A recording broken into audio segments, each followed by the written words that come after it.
सवेरे योग की विधि हम सभी ने सुनी थी कि किस तरह से हमें योग लगाना है, और वो भी यथार्थ योग। यथार्थ योग से यथार्थ प्राप्ति होती है। अगर योग हमारा यथार्थ नहीं होगा तो प्राप्ति भी नहीं होगी। उसके साथ साथ जो दूसरा टॉपिक चला था, जीवन की समस्या का समाधान, कारणों का निवारण, क्योंकि समस्या अंत तक आती रहेंगी। ऐसा कभी नहीं सोचना कि समस्या खत्म हो जाएंगी तब हम पुरुषार्थ कर लेंगे, नहीं, समस्या अंत तक आती रहेंगी, लेकिन समस्या का क्या करना है? समाधान। हम लोग बचपन में कहानी पढ़ा करते थे। एक जगह पर कबूतर थे, तो उनको शिकारी ने क्या क्या जाली बिछा करके चला गया था, तो कबूतर फंस गए। जब कबूतर फंस गए तो कबूतरों ने सोचा अगर जाली की एक एक गांठ हम काटते रहेंगे तब तक क्या हो जाएगा? शिकारी आकर के पहुंच जाएगा। इसीलिए हम ऐसे करते हैं, इस जाली को लेकर के उड़ते हैं। और सचमुच उन्होंने ऐसा ही किया, जाली को लेकर के उड़े। और एक कबूतर कहता है मेरा एक चूहा दोस्त है, हम वहाँ से मुक्त हो जाएंगे, तो बच गए। अगर वो जाली की एक एक गांठ को काटते रहते तो अब तक क्या होता?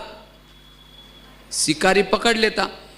इसी तरह माया ने भी हमारे ऊपर समस्या की जाली डाली है। अगर एक एक समस्या की गांठ तोड़ते रहेंगे तब तक समय रूपी शिकारी आकर के हमें पकड़ लेगा। इसीलिए समस्या को लेकर के उड़े। कोई विघन है, समस्या है, उन सब को लेकर के उड़ो। ऐसे नहीं कि समस्या खत्म हो जाएंगी तब योग लगाएंगे, समस्या खत्म हो जाएगी तब अमृतवेला करेंगे, समस्या खत्म हो जाएगी तब मुरली सुनने के लिए जाएंगे। समस्या अंत तक आती रहेंगी। इसलिए हमें क्या करना है? समस्याओं का चिंतन करने में टाइम वेस्ट नहीं करना। इसके बारे में तो हम लोगों ने काफी चर्चा की थी। तो हो सकता है आप सभी आज समस्या से मुक्त बन गए होंगे। अगर समस्या है तो अब आप क्या करना है? उससे मुक्त बनना है। क्योंकि जो मुक्त नहीं बनेगा उसके संस्कार नहीं बदलेंगे, उसका योग नहीं लगेगा और वो वही के वही होगा। कहते ना, एक 5-6 जन लोग यात्रा करने के लिए कहीं जा रहे थे। तो यात्रा करते करते उनको एक जगह पर ऐसा जाना था जहां अंधेरे में बैठना था, पानी के अंदर नौका में। तो नौका लगी रहती थी वहां। तो वो अंधेरे 3-4 बजे बैठे, बातें करते वल्ले घुमा रहे थे। वल्ले घुमाते घुमाते सवेरा हो गया। तो 2 घंटे का रास्ता था। उनको लगा बस हम पहुंच गए होंगे। लेकिन जब दिन निकला उन्होंने क्या देखा? वो वही की वही थे, क्योंकि उन्होंने वो रस्से तोड़े नहीं थे। इसी तरह हम भी बाबा के नया में बैठे, अंधेरे में बैठे, वल्ले घुमा रहे, मधुवन में आ रहे, योग लगा रहे, मुरली सुनने के लिए आ रहे, वल्ले तो घुमा रहे। लेकिन अगर बंधनों के रस्से नहीं तोड़ेंगे तो कहाँ होंगे? वही की वही होंगे। इसलिए जहां मेरी बुद्धि जाती है, जहां मेरी बुद्धि अट्रैक्शन में आती है, वो मेरे लिए बंधन है, उसको मुझे तोड़ना है। तो इसलिए बंधनों से मुक्त, और ये सब योग का आधार है। तो अभी का जो टॉपिक है, योग लगाने के लिए विशेष धारणाएं। हम लोगों ने योग की विधि देखी, योग कैसे करना है, लेकिन केवल योग की विधि पता होने से चलेगा नहीं, लेकिन योग लगाने के लिए कुछ धारणाएं करना जरूरी है। पहली धारणा है, अगर योग की अनुभूति करनी है तो क्या करना पड़ेगा? उसके लिए संस्कारों को परिवर्तन करना होगा। जितना जो संस्कारों को परिवर्तन करेगा उतना उसका योग अच्छा लगेगा। इसलिए संस्कार परिवर्तन योग, इसका बहुत गहरा राज है। समझो कोई भी पति अपने पत्नी को प्यार करता है, कब करता है? प्रैक्टिकल बात बताऊं, अगर वो पत्नी उसका कहना मानते हैं, अगर पत्नी कहना नहीं मानेंगे तो पति प्यार करेगा? इसी तरह बाबा हमारा कौन है? पति है। अगर उसका कहना नहीं मानेंगे तो बाबा का प्यार नहीं मिलेगा। आज हम तो कितने भाग्यशाली हैं, हमें कौन मिला है। आज दुनिया में भी देखो, शादी करते, सगाई करते, कैसे करते? वो पति जाता है, उस सिटी में जाएगा, उसके लायक कोई होगा तो उसको चुन लेता है, और उसको पसंद आने के बाद क्या करता है? दोनों की शादी होती है। और आजकल तो दुनिया में जोड़ी ढूंढते हैं, जोड़ी के बिना शादी पति पढ़ा लिखा है तो पत्नी भी कैसी चाहिए? पढ़ी लिखी। अगर वो देखने में अच्छे तो पत्नी भी ऐसी चाहिए। इसी तरह बाबा भी हमारा पति है, और बाबा पति भी वो भोला नहीं है, वो भी जोड़ी ढूंढता है। ऐसा नहीं कि वो कैसे को भी गले में वरमाला डालता है। तो आज कितनी बड़ी नशे की बात है, स्वयं सत्यम शिवम सुंदरम ने हमारे गले में वरमाला डाली है। बहुत ऊंची चीज है। आज उसने कोई आपके शरीर को नहीं देखा, आपके अंदर जो आत्मा की जो क्वालिटी है बड़ी ऊंची है। इसलिए स्वयं सत्यम शिवम सुंदरम को हमें पसंद किया है तो नशा चढ़ती है। अगर कोई पति किसी का पैसे वाला हो तो पत्नी को कितना नशे चढ़ते हैं, उसका चलना देखना बिल्कुल अलग ही होता है। तो हमारा पति तो तीनों लोगों का मालिक है, तो कितना नशा हो। जैसे वो पति जाता है, पसंद करता है, उसके बाद क्या करता है? वरमाला पहनाता है। वरमाला पहनाने के बाद 7 फेरे लेते हैं। 7 फेरे लेने के बाद मंगलसूत्र पहनाते हैं। तो बाबा में हमारा पति है, उसने भी क्या क्या वरमाला डाली, उसके बाद 7 फेरे भी लिए। सबने लिए 7 फेरे। 7 दिन का कोर्स है 7 फेरे। हाँ, लिए ना सभी ने 7 फेरे। हाँ, 7 फेरे भी लिए, फिर मंगलसूत्र भी पहना दिया। बैच है मंगलसूत्र। हाँ, मैंने तो अंदर पहना हुआ है। बैच क्या है? मंगलसूत्र। अगर किसी ने मंगलसूत्र नहीं पहना, इसका मतलब उसकी शादी कच्ची पक्की है। इसलिए एक तो मंगलसूत्र पहन के रखना है। अगर किसी के गले में मंगलसूत्र नहीं होता तो क्या कहते हैं? शायद इसका पति ऑफ हो गए। हाँ, तो क्या हमारा पति तो ऑफ तो होता ही नहीं कभी। हाँ, कभी भी मरता नहीं, ऐसा हमें पति मिला है। तो इसलिए कितना नशा हो कि मुझे कौन मिला है। तो जैसा पति क्या करता है, शादी होते हैं, मंगलसूत्र पहनाता है, और सब कुछ होने के बाद अपने घर में लाता है, और घर में आने के बाद क्या करता है? पत्नी को डायरेक्शन देता है। क्या कहता है? मैं ऑफिस में जा रहा हूँ, ये करना, पड़ोसनी के बाद जाकर के बातें नहीं करना, बर्तन मांजना, कई डायरेक्शन दे के जाता है। और शाम को आया, उसने क्या देखा? वो पड़ोसनी के पास बैठे हैं, तो क्या करेगा? चलो सोचेगा पहला दिन है कोई बात नहीं, फिर दूसरे दिन भी वही, तीसरे दिन भी वही। तो दोनों का आपस में झगड़ा होना शुरू होता है। झगड़ा होते होते एक दिन वो डाइवर्स भी देगा,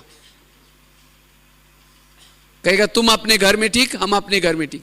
चलो आजकल गवर्नमेंट के बहुत कायदे कानून बदल गए, इसीलिए डाइवर्स नहीं देते। लेकिन अगर कोई पत्नी किसी का कहना नहीं मानती, पत्नी का, पति का कहना, तो क्या करते हैं? दूसरी सगाई करते हैं। वो पति दूसरी सगाई करेगा। लेकिन जब दूसरी सगाई करता है, उसने खाया पिया सोया कुछ नहीं देखता, उसके तरफ डोंट केयर करता है, उसका क्या लाइफ है। इसी तरह हमारा बाबा भी हमारा पति है, और वो भी हमें रोज मुरली में, मुरली कुछ और नहीं है, मुरली को 2 कॉलम में लिखो, पति ने क्या करने के लिए बोला और क्या मना किया, उसको 2 कॉलम में लिखो। जो पति ने मना किया उसको न करना, और जो करने के लिए बोला उसको करना, इसको कहते ज्ञान। लेकिन हम क्या करते हैं? जो मना किया उसको नहीं करते, जो मना किया उसको करते हैं, और जो करने के लिए बोला उसको नहीं करते। फिर शाम को योग में बैठेंगे, योग लगाएंगे, तो क्या उसका प्यार मिलेगा? अगर योग नहीं लगता, जरूर दाल में कुछ काला है, जरूर मेरे से गलती हुई है। इसलिए अगर योग की अनुभूति करनी है तो क्या करना पड़ेगा?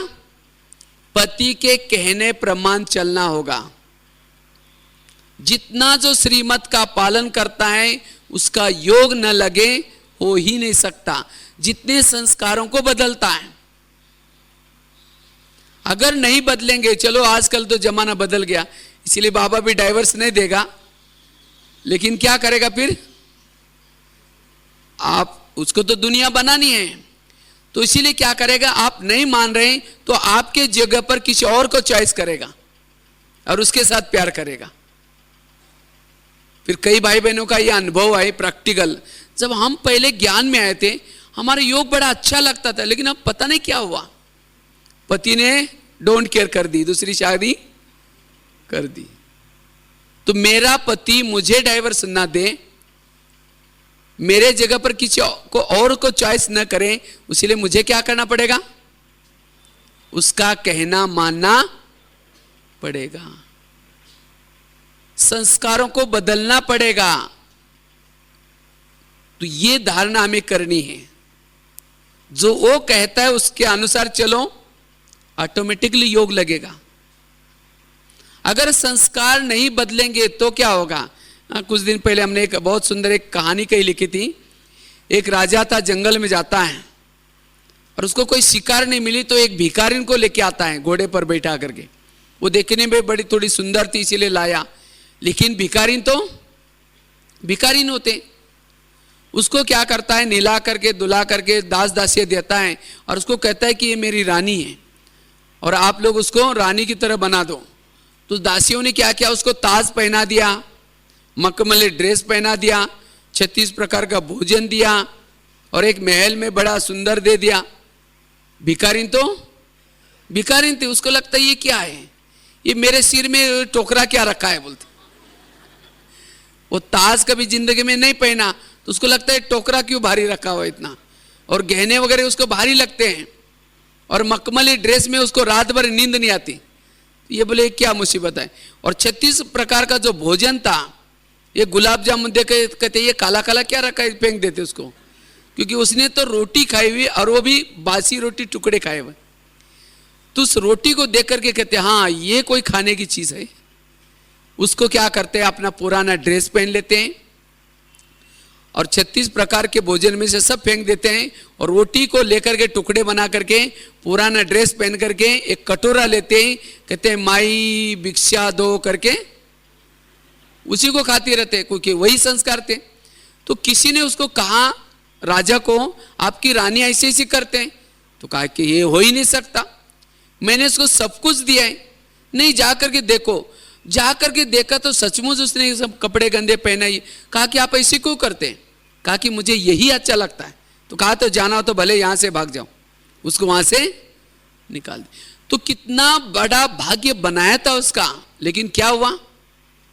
उसने अपने संस्कारों को नहीं बदला और इसीलिए वहां से अपने पांव पर लात मार दी उसने।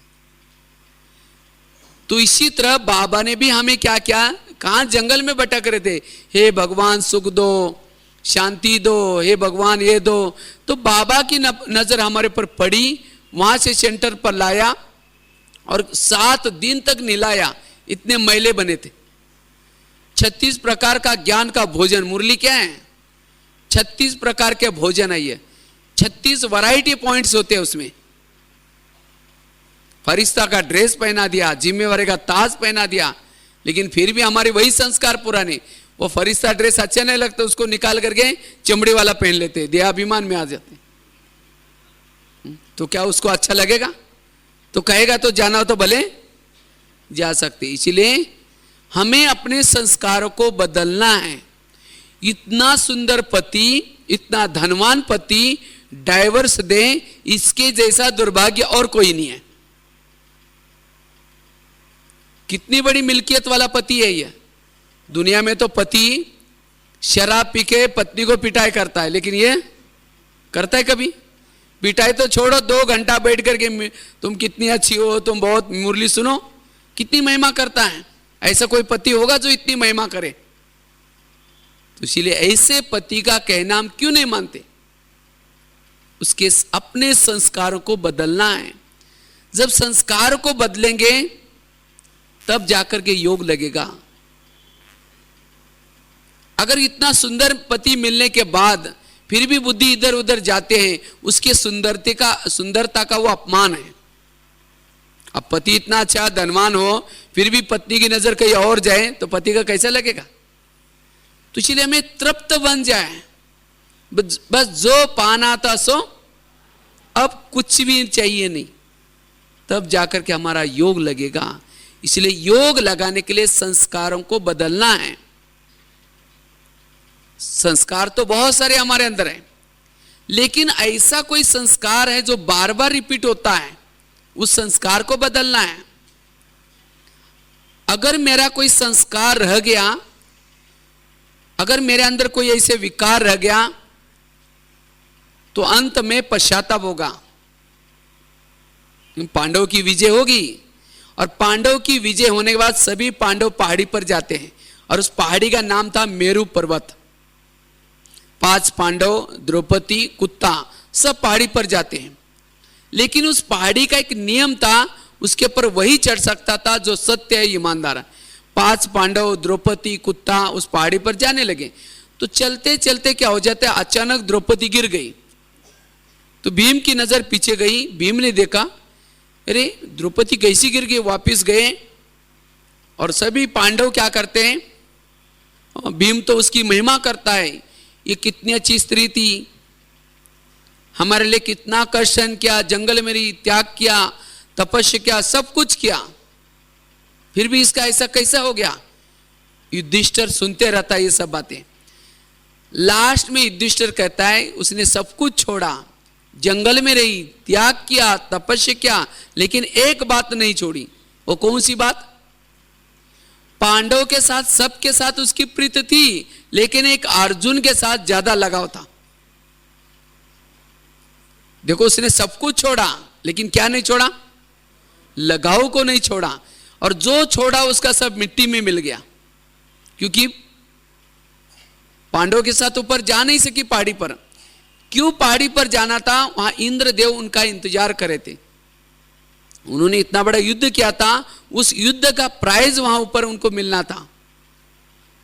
जिसके साथ लगाव था वो भी गया, और फिर द्रौपदी को अकेले वहां गिरी थी, उसको बहुत रोना आता है, पश्चाताप करते हैं, लेकिन जो हो गया हो गया। ये वास्तव में संगम युग का यादगार है। हमारी भी युद्ध होगी माया के साथ, और युद्ध होने के बाद सभी पांडवों को पहाड़ी पर जाना होगा। पहाड़ी मतलब कोई माउंट आबू वाली नहीं, पहाड़ी अर्थात परमधाम। कैसा है? सीधा ही है।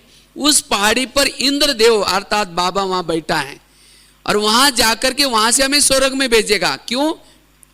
क्योंकि इतना बड़ा युद्ध किया, इसका प्राइज वहां मिलेगा, और वहां से नीचे स्वर्ग में भेजेगा। लेकिन इस पहाड़ी का नियम है, उसके ऊपर वही चढ़ सकता है जो सत्य है, जो ईमानदार है। अगर मेरे अंदर कोई संस्कार है, कोई विकार है, उस पहाड़ी पर नहीं चढ़ सकेंगे।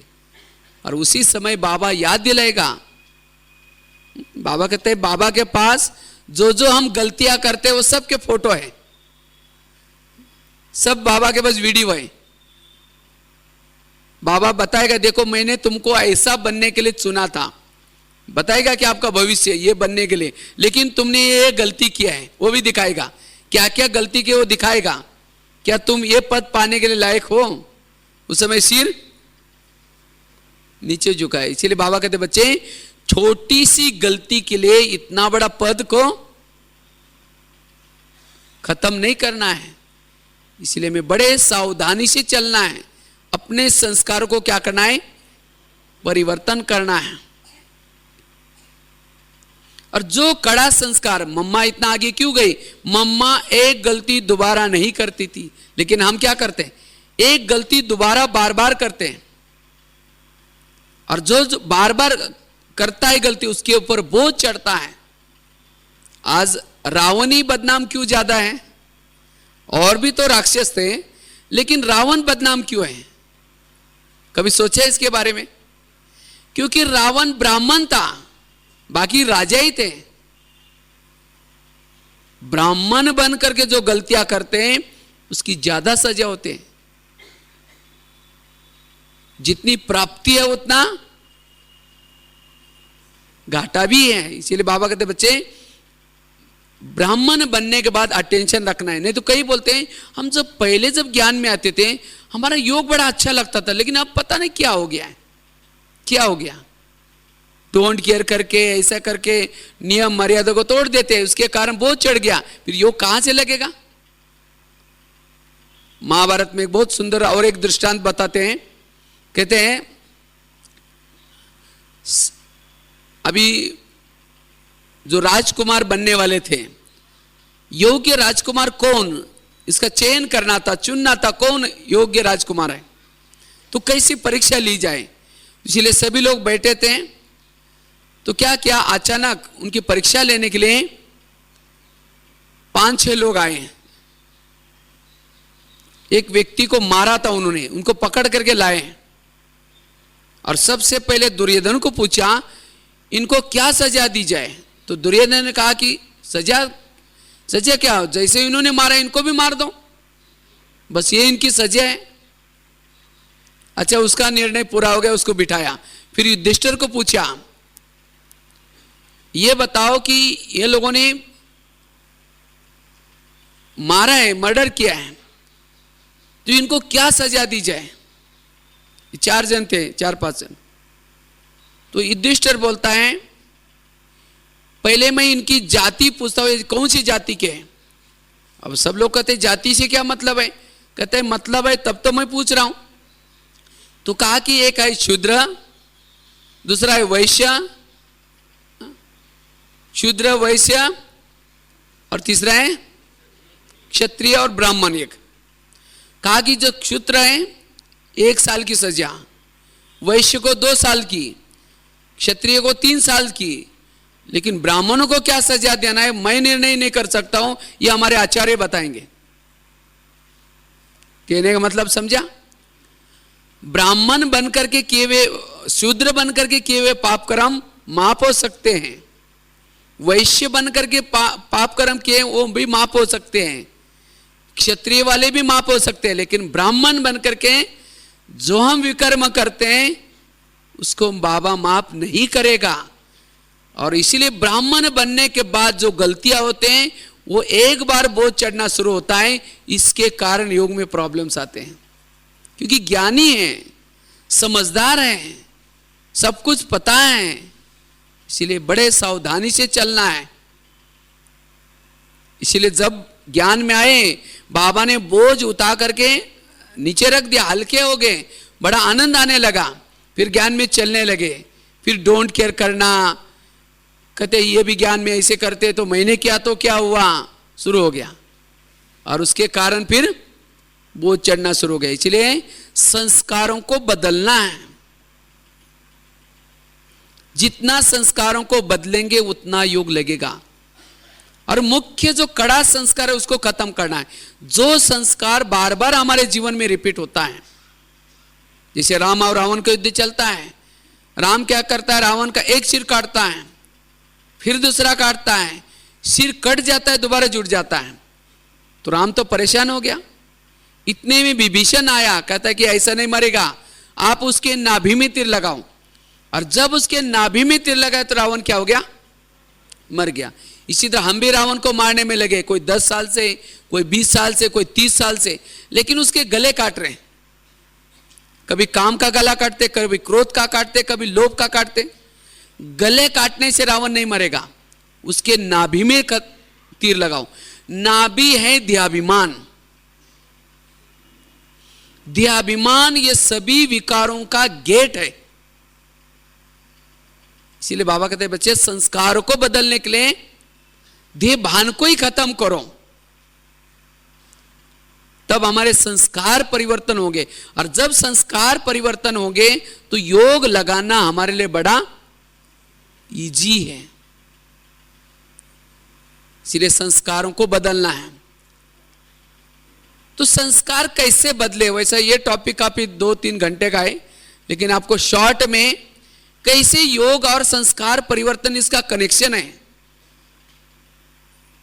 अगर संस्कार नहीं बदलेंगे तो योग वैसे योग से संस्कार बदलते हैं, लेकिन जितने संस्कार बदलेंगे उतना योग अच्छा लगेगा।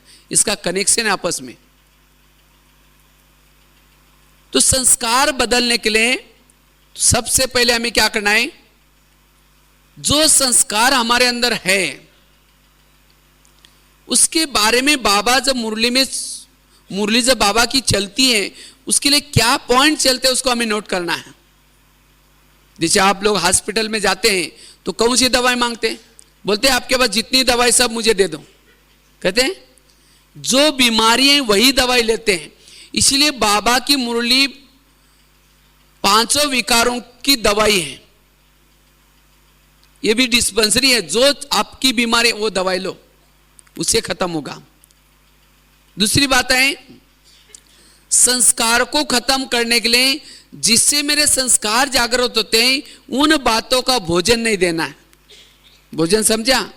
अब समझो कोई बुजुर्ग व्यक्ति है, बहुत क्रोधी है, सबकी पिटाई करता है, अगर ऐसे व्यक्ति को अच्छा भोजन खिलाएंगे तो क्या करेगा, और पिटाई करेगा। अगर अच्छा भोजन नहीं खाएगा तो वहां खटिया पर बैठ करके कहेगा मैं आकर के वहां मारूंगा, लेकिन मारने का काम वो उठ ही नहीं पा रहे तो मारेगा कहां से। इसी तरह आज हमारे अंदर जो संस्कार है वो क्यों जागृत होते हैं, क्योंकि हम उसका भोजन देते हैं। हाँ, इस बात को और थोड़ा खुल करके आपको बताते हैं। समझो किसी के अंदर काम विकार है, अगर ऐसी आत्मा कोई टीवी देख रहे, ऐसे कोई गीत सुन रहे, ऐसे कोई फैशन कर रहे, ऐसे कोई पेपर पढ़ रहे, तो क्या हो जाएगा, माना उस संस्कार के लिए वो भोजन दे रहे। जिस बातों से मेरा संस्कार जागृत होता है उन बातों का भोजन नहीं देना है, तो संस्कार कमजोर होते होते होते वो खत्म हो जाएगा।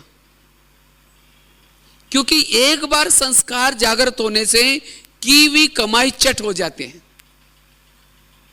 इसीलिए बड़ा सावधानी से रहना है। इसलिए जितना हम संस्कार बदलेंगे योग लगेगा। तो एक तो भोजन नहीं देना। दूसरी बात है अगर मेरे अंदर कोई संस्कार है बाबा को सुनाओ।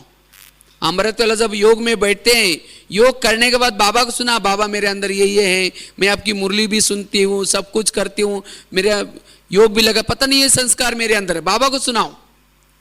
बाबा को सुनाने से भी उसकी दवाई मिल जाएगी। तीसरी युक्ति है, चौथी युक्ति है, अगर कोई संस्कार है हमारे पास, जो भी सीनियर भाई बहने हैं जो निमित्त है उनको भी सुना सकते आप। नहीं तो कोई को लगता है अगर उनको सुनाएंगे तो हमें वो दृष्टि से देखेंगे, इसलिए छिपाएंगे, छिपाते छिपाते खुद भी छिप जाएंगे, ओम शांति हो जाएंगे।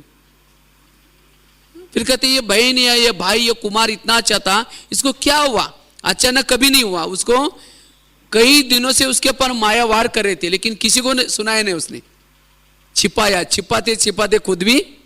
अगर कोई पूछता भी आप कैसे हैं, मैं तो बहुत अच्छा हूं, लेकिन अंदर से तो माया का तूफान चल रहा है।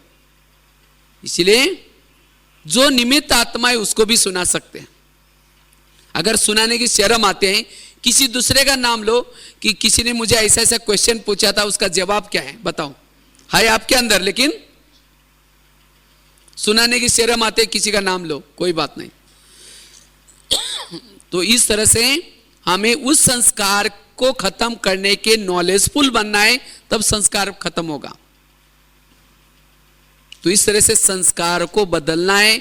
जितने संस्कार बदलेंगे उतना योग अच्छा लगेगा। दूसरी धारणा है, अगर योग की अनुभूति करनी है, योग का अभ्यास करना है, तो परचिंतन की बातों से दूर रहना है। परचिंतन करने वाला योगी नहीं बन सकता।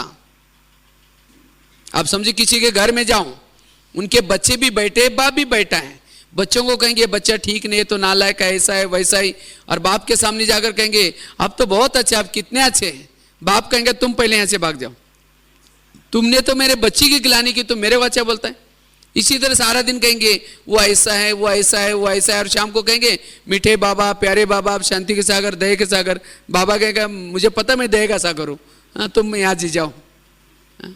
प्रैक्टिकल बात है। इसीलिए बाबा कहते बच्चे पर चिंतन की बातों से मुक्त हो। साक्षी अवस्था, हर एक का पार्ट अपना अपना है।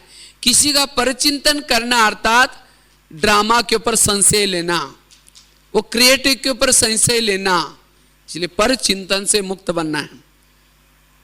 परचिंतन करने वाला सुख और शांति की अनुभूति नहीं कर पाता। आज यहां हम किसी लिए आए? किसी लिए आए? सुख और शांति की अनुभूति करने के लिए। लेकिन वो कब होगी? जब परचिंतन नहीं करेंगे। एक बहुत सुंदर एक कहानी आप लोगों को सुनाते हैं। कहते एक शिष्य था, गुरुजी के पास गया और गुरुजी को कहता है, गुरुजी मुझे भगवान के पास गया और भगवान को कहता है, भगवान मुझे जीवन में बहुत आगे बढ़ना है, मैं उन्नति चाहता हूँ, जीवन में सुख चाहता हूँ, शांति चाहता हूँ। तो भगवान ने कहा ठीक है, मैं तुम्हें वरदान देता हूँ, साथ में 2 थैले देता हूँ, एक थैले को तुम आगे रखना और दूसरे थैले को पीठ के पीछे रखना। कहा कि आगे वाला जो थैला है उस थैले के अंदर तुम्हारे जीवन में जो भी बुराई है उस बुराई की चिटकी बना कर डाली है, और पीठ के पीछे जो थैला है तुम्हारे पड़ोस में रहने वाले, घर में रहने वाले मित्र संबंधी, उन सभी लोगों के अंदर जो भी बुराई है उसकी चिटकी बना कर डाले। लेकिन उस थैले को बांध करके पीछे रखना और अपनी बुराई के थैले को आगे रखना और उसको खोल करके बार बार देखना, उसमें परिवर्तन लाना, तुम्हें जो चाहिए मिलेगा, जाओ मेरा वरदान है तुम्हारे लिए। फिर भी भगवान फिर अटेंशन देते हैं कि थैले का ध्यान रखना। हाँ बोला मुझे सुख शांति चाहिए, मैं ध्यान रखूंगा। वो व्यक्ति लेके जाता है थैले, कुछ सालों के बाद पीछे का थैला वो आगे करता है और आगे का थैला पीछे। जैसे थैले उल्टी के उसकी वरदान भी उल्टे हो गए। फिर भगवान के पास आता है, कहते भगवान मुझे सुख शांति मिली नहीं। भगवान ने कहा अच्छा, तुमको जो मैंने वरदान दिया था और थैले दे उसको कहाँ रखा? हाँ कहा कि कभी कभी मैंने पीछे का थैला आगे कभी कभी किया था और उसके कारण तुम्हारे वरदान भी क्या हो गए? आगे पीछे हो गए। इसी तरह हम भी बाबा के पास आते हैं, किसी लिए आते हैं? सुख मिल जाए, शांति मिल जाए, आनंद मिल जाए, इसीलिए आते ना। तो बाबा भी हमें वरदान देता है, साथ में 2 थैले देता है। दूसरे थैले को, दूसरे की बुराई को पीठ के पीछे रखो और अपनी बुराई को। लेकिन हम क्या करते? इस ज्ञान मार्ग में चलते चलते पीछे का थैला कभी कभी आगे और आगे का थैला, और यही योग न लगने का कारण है। तो आज इसी भट्टी से क्या करेंगे? यही धारणा करेंगे, आज से किसी का भी परचिंतन ना करना है ना सुनना है। जिसका परचिंतन सुनेंगे उसके प्रति भावना आपकी कैसी बनेगी? अच्छी या बुरी? बुरी बनेगी। इसीलिए बाबा कहते बच्चे परचिंतन की बातों से मुक्त बनना है। कई बोलते हम तो करते नहीं, लेकिन दूसरा आकर के सुनाता है तो क्या करें? अच्छा क्यों सुनाता है? हम सिर हिलाते हैं और क्या हुआ? समझो आपके घर में कोई कचरा डालने के लिए आएगा तो कहेंगे आपका बहुत धन्यवाद, रोज आया करो और जहां हमारी पूजा होती है वहां डाला करो। ऐसे बोलेंगे। अब उसको तो भगाएंगे, लेकिन यहां क्या होता है? उसको तो वो ऐसी बातें सुनाता है, अगर बीच में उठ कर जाता है, कहीं बैठो ना, चाय पानी पी के जाओ ना, बताओ ना और क्या हुआ? मना ऐसे व्यक्ति को चाय पानी पिला रहा है जो आपके घर में कचरा डाल रहा है। इसीलिए हमें क्या करना है? आज से ऐसी बातों को ना सुनना है ना सुनाना है। समझो कोई उल्टी करता है, अगर उल्टी करता है तो क्या करते? उस समय तो आंखों को तो पीछे करेंगे और नाक भी पकड़ेंगे, उसको भगाएंगे। और उल्टी क्यों की जाते हैं? कोई चटपटी चीजें खाता है, तले हुए पकोड़े ये वो, तो उसको पेट में डाइजेस्ट नहीं होता, और वो डाइजेस्ट नहीं होता वो उल्टी करता है। जब तक उल्टी नहीं करेगा उसको नींद नहीं आएगी। इसी तरह जो चटपटी बातें सुनता है सारा दिन, चटपटी बातें, फिर उसको डाइजेस्ट नहीं होती तो वो क्या करता है? उसको उल्टी आते हैं। फिर कहेगा हर एक का वॉश बेसिन फिक्स होता है। उल्टी कहाँ की जाते हैं? वॉश बेसिन में। वॉश बेसिन मतलब कान काकर कैसा है? एक सुंदर वॉश बेसिन है और एक नली भी है अंदर, और हर एक का वो फिक्स होता है। जब उसको उल्टी आते हो कहेंगे आ जाओ, मैं आपको एक बहुत अच्छी बात सुनाता हूं, और बुला करके उसके कान में उल्टी कर रहा है। अगर ये दृश्य को भी याद रखो, अगर कोई कान में उल्टी करता है तो कान को आगे करेंगे? इसलिए बाबा कहते हैं बच्चे ऐसी बातों को उसको कहो कि मैं योग्य स्थान नहीं हूं, मेरे को नहीं सुनाओ भाई। जहां योग्य है वहां जाकर सुनाओ, मुझे नहीं सुना वो बातें। स्ट्रिक्ट हो जाओ, सुनाने वालों के ऊपर भी पाप चढ़ जाता है और सुनने वालों को भी पाप चढ़ जाता है। इसलिए ऐसी बातों से हमें, अगर ऐसी बातें सुनेंगे तो योग कैसा लगेगा? क्योंकि ये बातें सुनने से दिल खराब हो जाता है। बुद्धि को दिल कहा जाता है। अगर दिल खराब है उस दिल में भगवान कैसा रहेगा? भगवान को दिल में रखने के लिए दिल कैसा चाहिए? साफ। सवेरे भी बताया ना, आईने के सामने जाकर के आईने में धूल है तो आपकी प्रतिमा कैसी आएगी? इसी तरह सारा दिन हम ये बातें सुनकर के बुद्धि को अस्वच्छ बनाते और अस्वच्छ बुद्धि में परम धाम की प्रतिमा दिखाई नहीं पड़ती। परम धाम स्पष्ट क्लियर इसका विजन नहीं आता। इसलिए बुद्धि को क्या करना है? स्वच्छ रखना है, बुद्धि को साफ रखना है, तब जाकर के योग लग जाएगा। इसलिए इसी भट्टी से हमें यही परिवर्तन करना है। हमें किसी की भी व्यर्थ बातों को ना सुनना है, ना किसी को सुनाना है।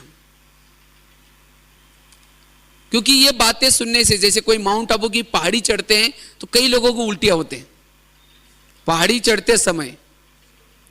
और उल्टी क्यों होते हैं? साइड सीन देखेंगे वो कितना पहाड़ी अच्छे है, कितना बड़ी है, ये वो, फिर आगे जाकर उल्टी होगी। और जिसको उल्टी होगी बीच में ऊपर का साइड सीन देख सकेगा वो? ऊपर का साइड सीन माउंट आबू वाला नहीं देख सकेगा। इसी तरह जो सारा दिन चलते फिरते जो साइड सीन देखता है वो क्या करता है? वो क्या करता है? उसकी उल्टी होगी। जब उल्टी होगी तो परमधाम का साइड सीन शाम के समय ऊपर जा ही नहीं सकेगा वो। इसीलिए बाबा कहते बच्चे सारा दिन व्यर्थ बातों को ना देखना है, ना वर्णन करना है, ना चिंतन करना है, तब योग लग सकता है। इसीलिए जो रेस के घोड़े होते हैं कैसे बांधते हैं? साइड पर बांधते हैं। तो हम भी रेस के घोड़े हैं, हमें साइड पर औरों को किसी को नहीं देखना।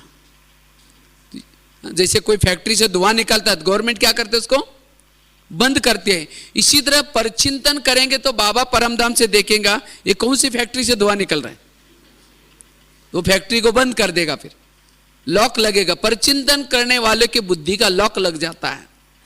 इसलिए बाबा कहते बच्चे इससे बचना है। कहते का संत था, उसके बाजू में एक कसाई रहता था।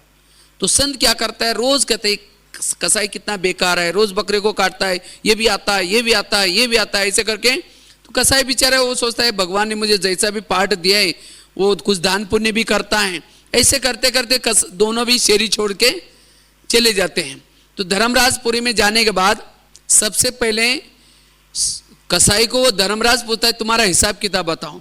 उसने कहा भाई मैं जाति का कसाई था, मैंने बहुत पाप कर्म किया, मुझे माफ करना, फिर भी मैं कुछ दान पुण्य करता था, ऐसा करके अपना हिसाब बताया, चला गया।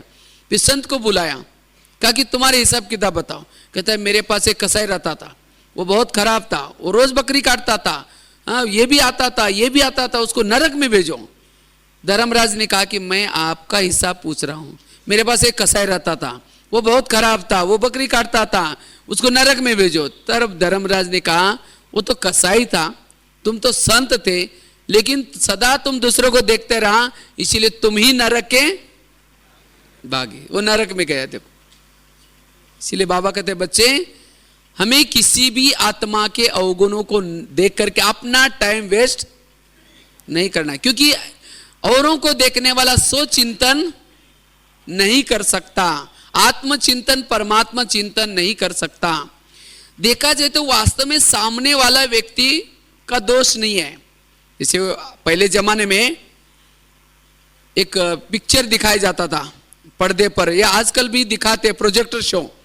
तो प्रोजेक्टर शो किस पर्दे पर दिखाते हैं? सफेद होता है, उसके ऊपर कोई चित्र पेंटिंग किया है?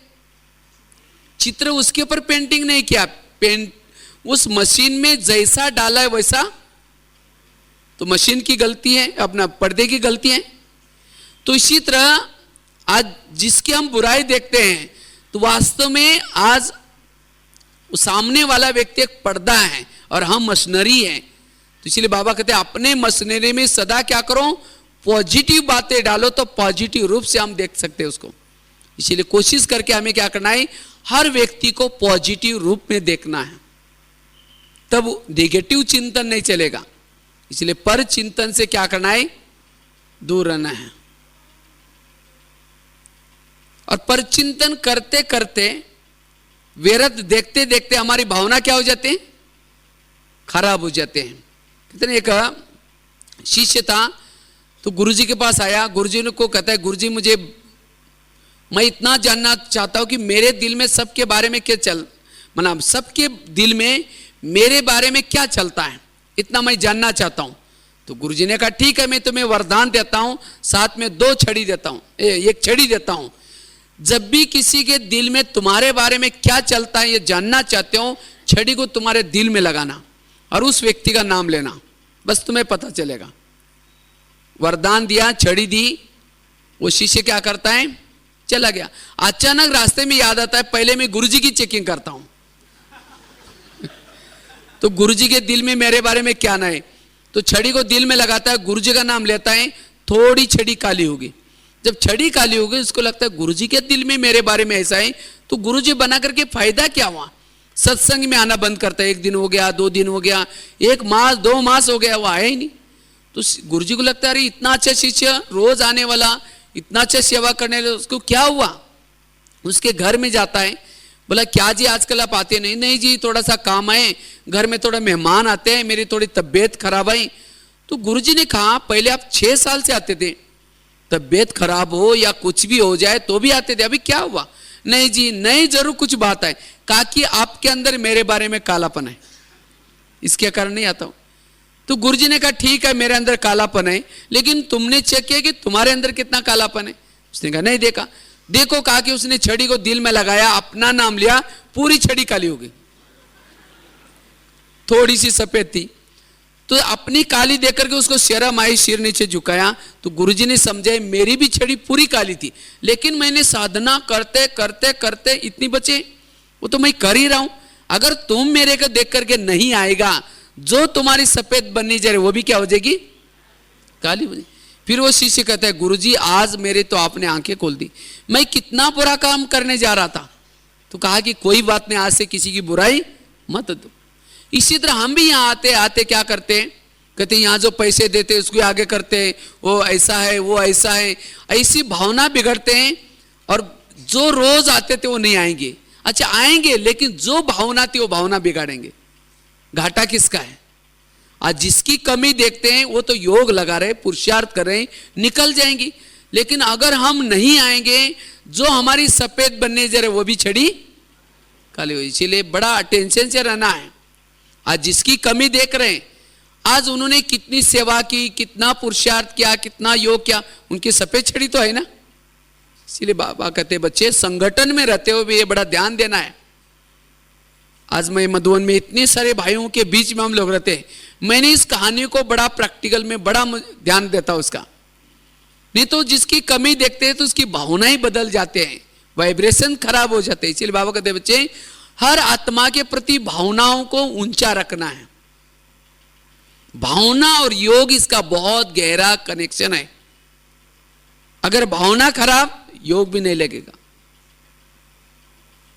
इसीलिए पर चिंतन की बातों से क्या करना है, मुक्त। इसी भट्टी से पीछे का थैला क्या करेंगे, हाँ पीछे ही रखेंगे। पीछे रखना मतलब पीछे की चीज दिखाई नहीं पड़ती ना। डोंट केयर, कोई करता है कोई बात नहीं, हर एक के अपना हिसाब है, किताब है, हमें उसका चिंतन नहीं करना है। और तब जाकर के योगी बन सकेंगे। काला धुआं नहीं निकालना है। इसलिए पर चिंतन की बातों से पहली बात धारणा कौन सी बताई, संस्कार परिवर्तन। दूसरी बताई पर चिंतन से मुक्त। तीसरी धारणा है आत्मा अभिमानी का स्थिति का अभ्यास। आत्मा अभिमानी स्थिति में रहने वाला ही योगी बन सकता है। अगर आत्मा अभिमानी स्थिति नहीं है, योग का अनुभव नहीं होगा। नहीं तो कई बोलते हैं योग में बैठेंगे लेकिन योग में अनुभव ही नहीं होता। नहीं, क्यों नहीं होता? क्योंकि आत्मा अभिमानी स्थिति नहीं है। इसलिए देखो यहां 1 साल ज्ञान में चलते तब जाकर के मधुबन की छुट्टी मिलती है। क्यों? 1 साल में थोड़ी तो आत्मा अभिमानी स्थिति बनती है। जब तक आत्मा अभिमानी स्थिति में नहीं है, बाबा मधुबन में आता है उसका भी अनुभव नहीं होगा। एक बार हम मधुबन में ओम शांति भवन में बाबा आए थे, मुरली चल रही थी, गुलजार दादी के तन में बाबा आए थे, आधी मुरली पूरी हुई थी, तो मुझे ड्रामानुसार माताओं के साइड पर जगह मिली थी। तो एक माता दूसरी को कहते ये बाबा जी कब आएंगे, तो दूसरी कहते ये माता जी बेटे उठ के जाएगी तो अब तो आएंगे, ये बोलती जा रहे कुछ समझ में भी नहीं आ रहे। बाबा आया था, मुरली चल रही थी, लेकिन उनको अनुभव क्यों नहीं हुआ? अशरीरी का आत्मा का अभ्यास की कमी है। तो इसलिए बाबा कहते बच्चे आत्मा अभिमानी होकर के बैठो, लेकिन ये आत्मा का पाठ हम पक्का कैसे करें? और आत्मा अभिमानी स्थिति का पुरुषार्थ में बहुत बड़ा महत्व है।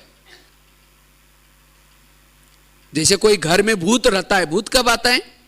जिस घर में लाइट नहीं वहां भूत आता है, एक आएगा, दूसरा आएगा, तीसरा आएगा, पूरा बंगला भूत बंगला बन जाता है। तो इसी तरह ही शरीर रूपी घर में माया रूपी भूत कब आता है? जिस घर में लाइट बुझिए तब आता है। इसीलिए जिसके पास सोल कॉन्शियस की अवस्था है, कोई भी विकार वहां आ नहीं सकता, गारंटी है। इसीलिए बाबा कहते बच्चे सारा दिन क्या करो? आत्मा अभिमानी बन करके रहो। और जब हमारी आत्मा अभिमानी स्थिति रहती है, देखते हुए न देखने की अवस्था रहेगी, रात को सोए हैं तो भी योग युक्त अवस्था रहेगी, उसका टाइम वेस्ट नहीं होगा, वो निर्भय होगा, उसको कोई डर नहीं लगेगा,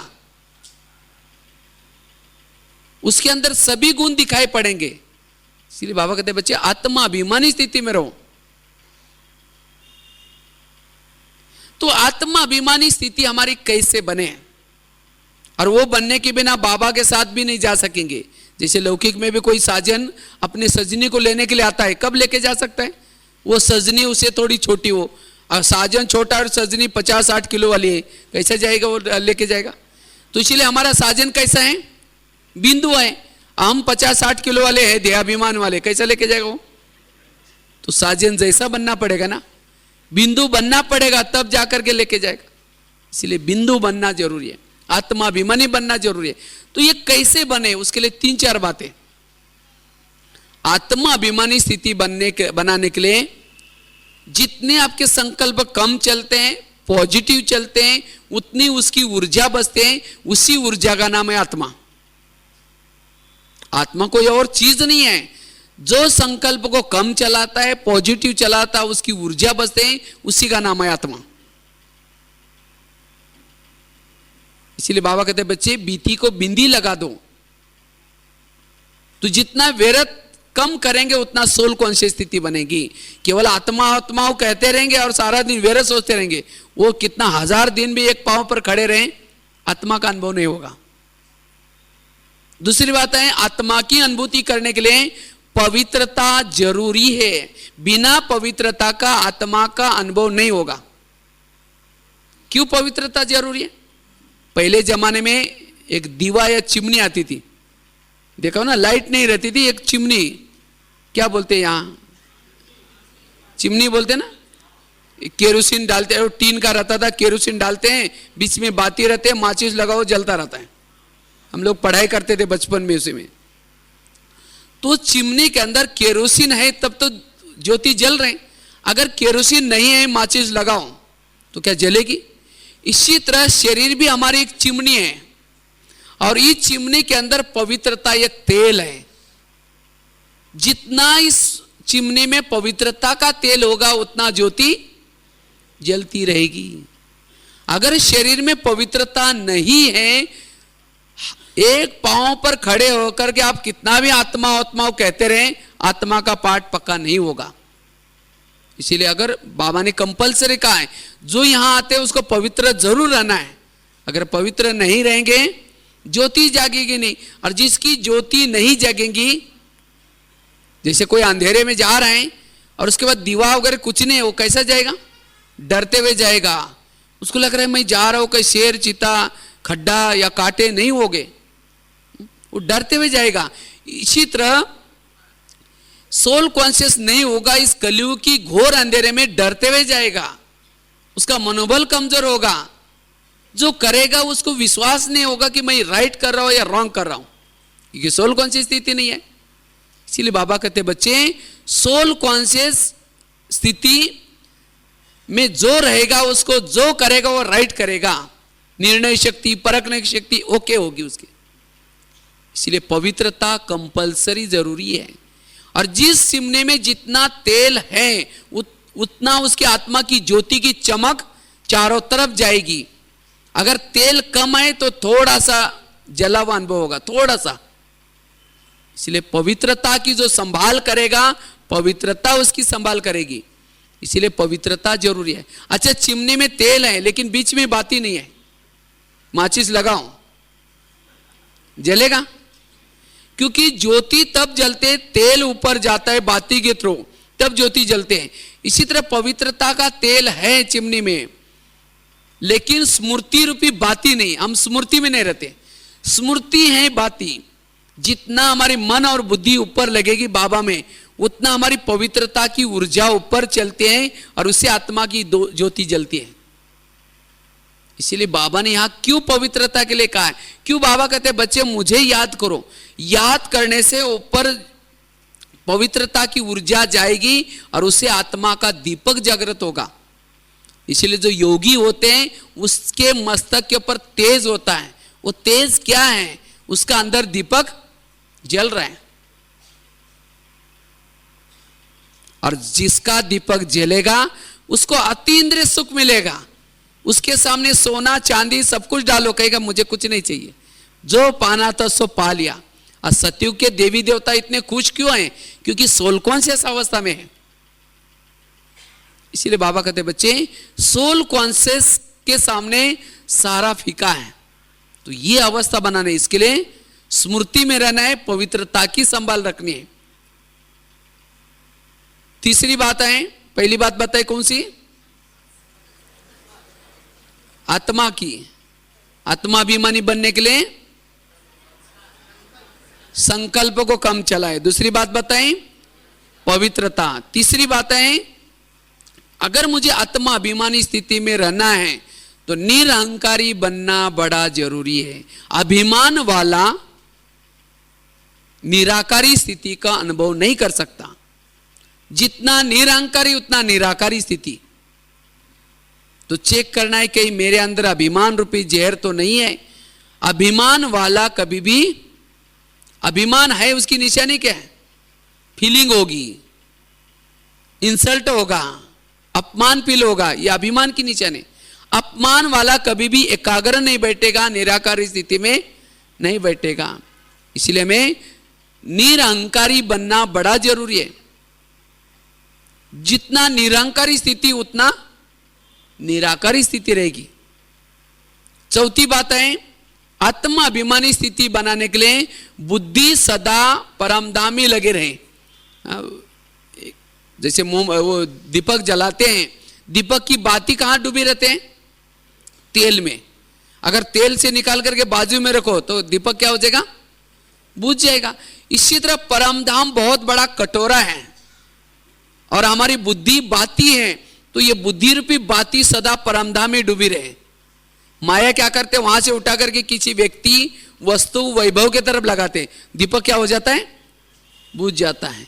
इसलिए जितनी बुद्धि बाबा में लगाएंगे उतना दीपक जलता रहेगा।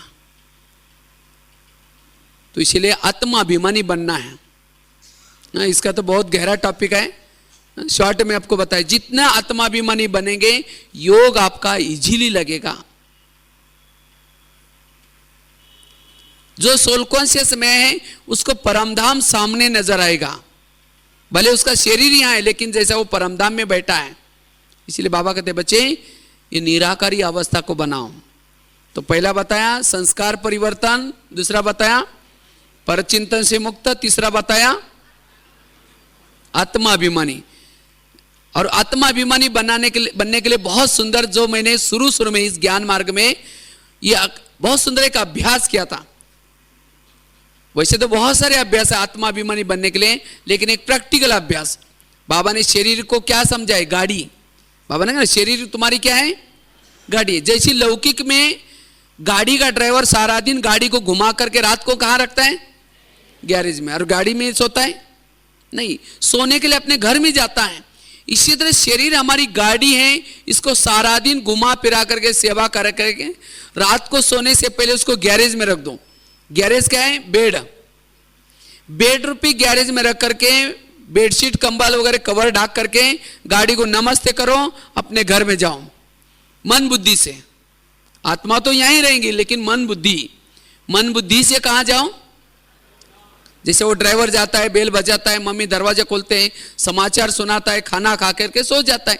इसी तरह हमें भी क्या करना है? रात को सोने से पहले अपने बेड रूपी गैरेज में बेड पर गाड़ी को लगा दिया, बेडशीट कंबल डाल दिया, नमस्ते करना। नमस्ते इसीलिए करना है, बहुत वैल्यूबल गाड़ी है। 84 जन्म में बहुत अच्छी अच्छी गाड़ियां मिली, लेकिन इसके जैसी गाड़ी वैल्यूबल है। इसे बहुत 84 जन्म की कमाई हो रहे हैं। इसलिए नमस्ते करके ऊपर जाओ, अव्यक्त वतन की बेल बजा दो, बाबा ने दरवाजा खोला और सामने बैठ करके समाचार सुनाओ, क्या क्या कमाई की इससे, किसी को ज्ञान सुनाया, क्या क्या किया। कई बार एक्सीडेंट भी हो जाता है, गुस्सा कर लेते हैं, मानो एक दूसरे की गाड़ी का, अगर ऐसा कुछ होगा तो भी सुना करके बाबा की दृष्टि लेकर के तकिया पर जब सिर रखते, समझो कि ब्रह्मा बाबा के गोदी में सोए। जब सवेरे उठेंगे कौन याद आएगा? बाबा। फिर गुड मॉर्निंग करके बाबा से शक्ति लेकर के फिर बाबा को बाय बाय, अभी मैं जा रहा हूं। तो मैं आत्मा रूपी ड्राइवर अब नीचे आकर के गाड़ी में प्रवेश करता हूं और सारा दिन गाड़ी को चला रहा हूं। तो क्या याद आएगा? सारा दिन मैं आत्मा रूपी ड्राइवर, ऊपर से आत्मा का स्थिति ऑटोमेटिकली रहेगी। और गाड़ी का ड्राइवर ऐसा नहीं कि सारा दिन फिर गाड़ी को चलाता है, वो ड्राइवर बीच बीच में गाड़ी को रोकता है, अपने घर में चाय पानी पीने के लिए भी जाता है।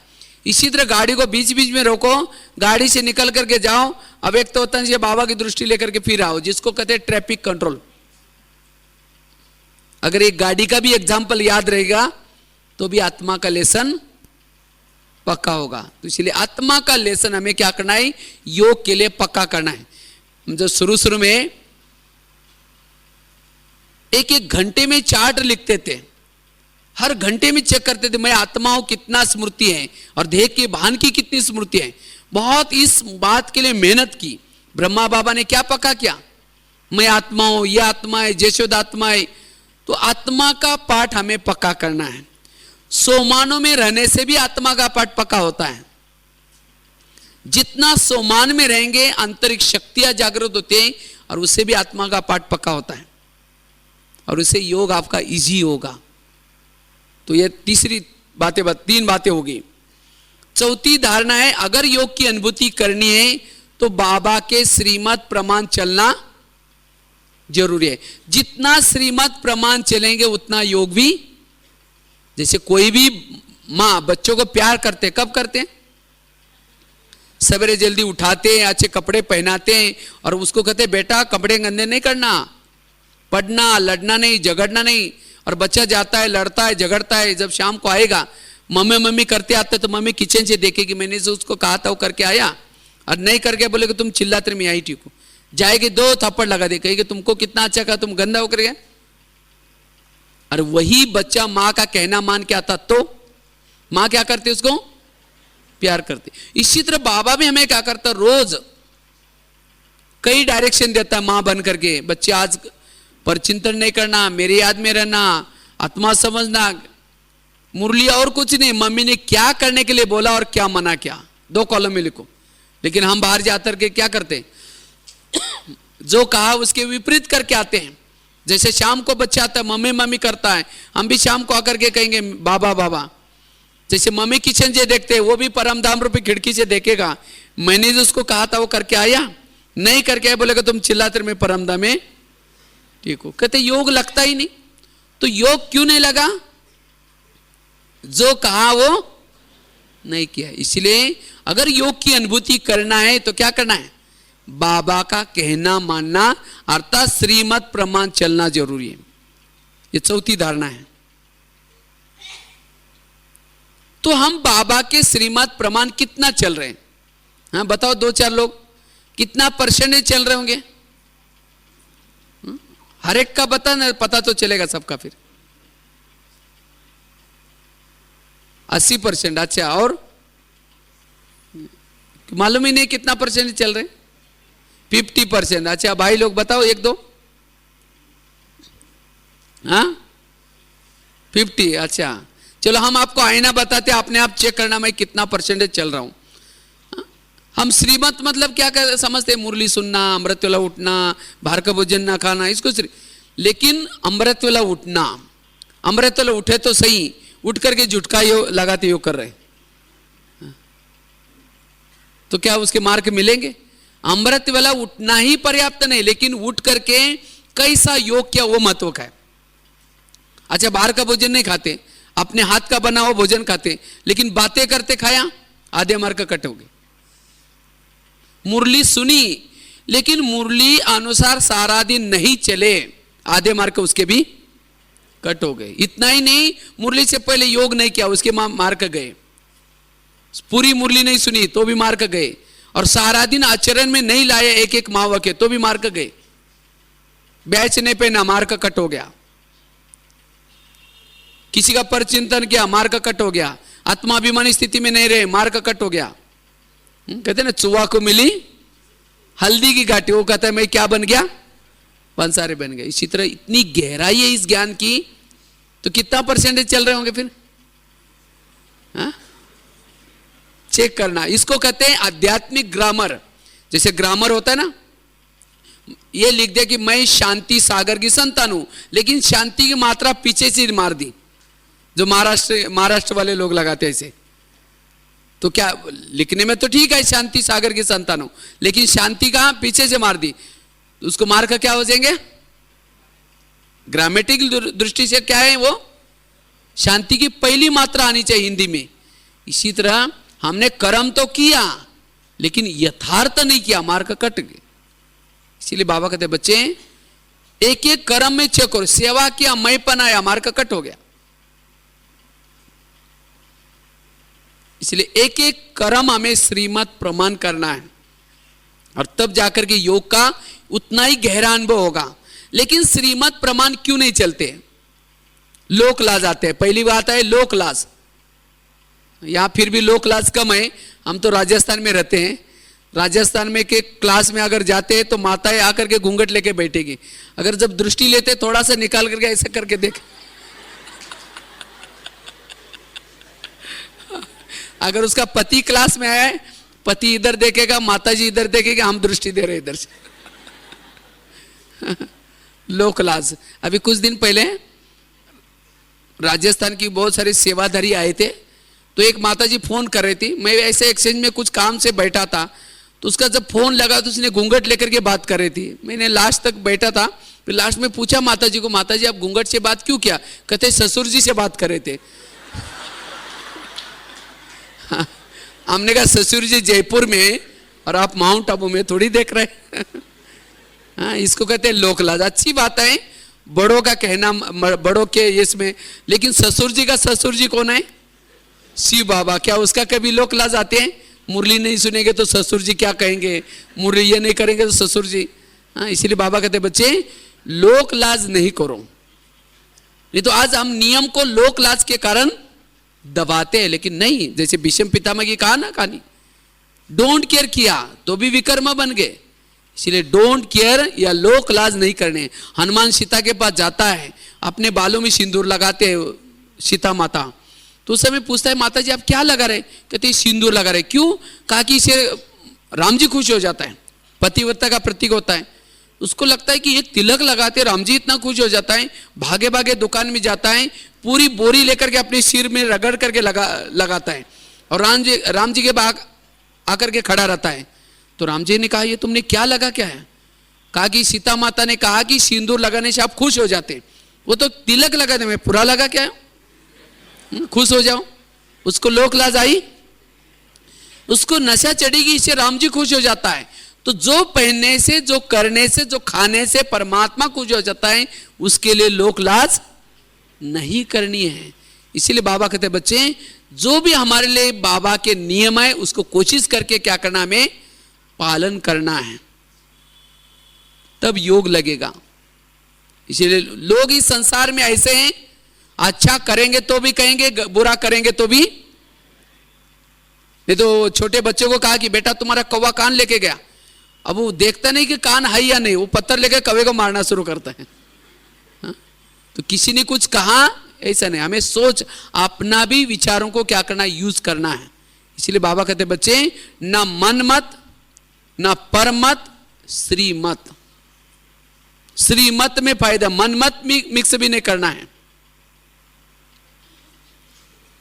तब जाकर के योग का अनुभव कर सकेंगे।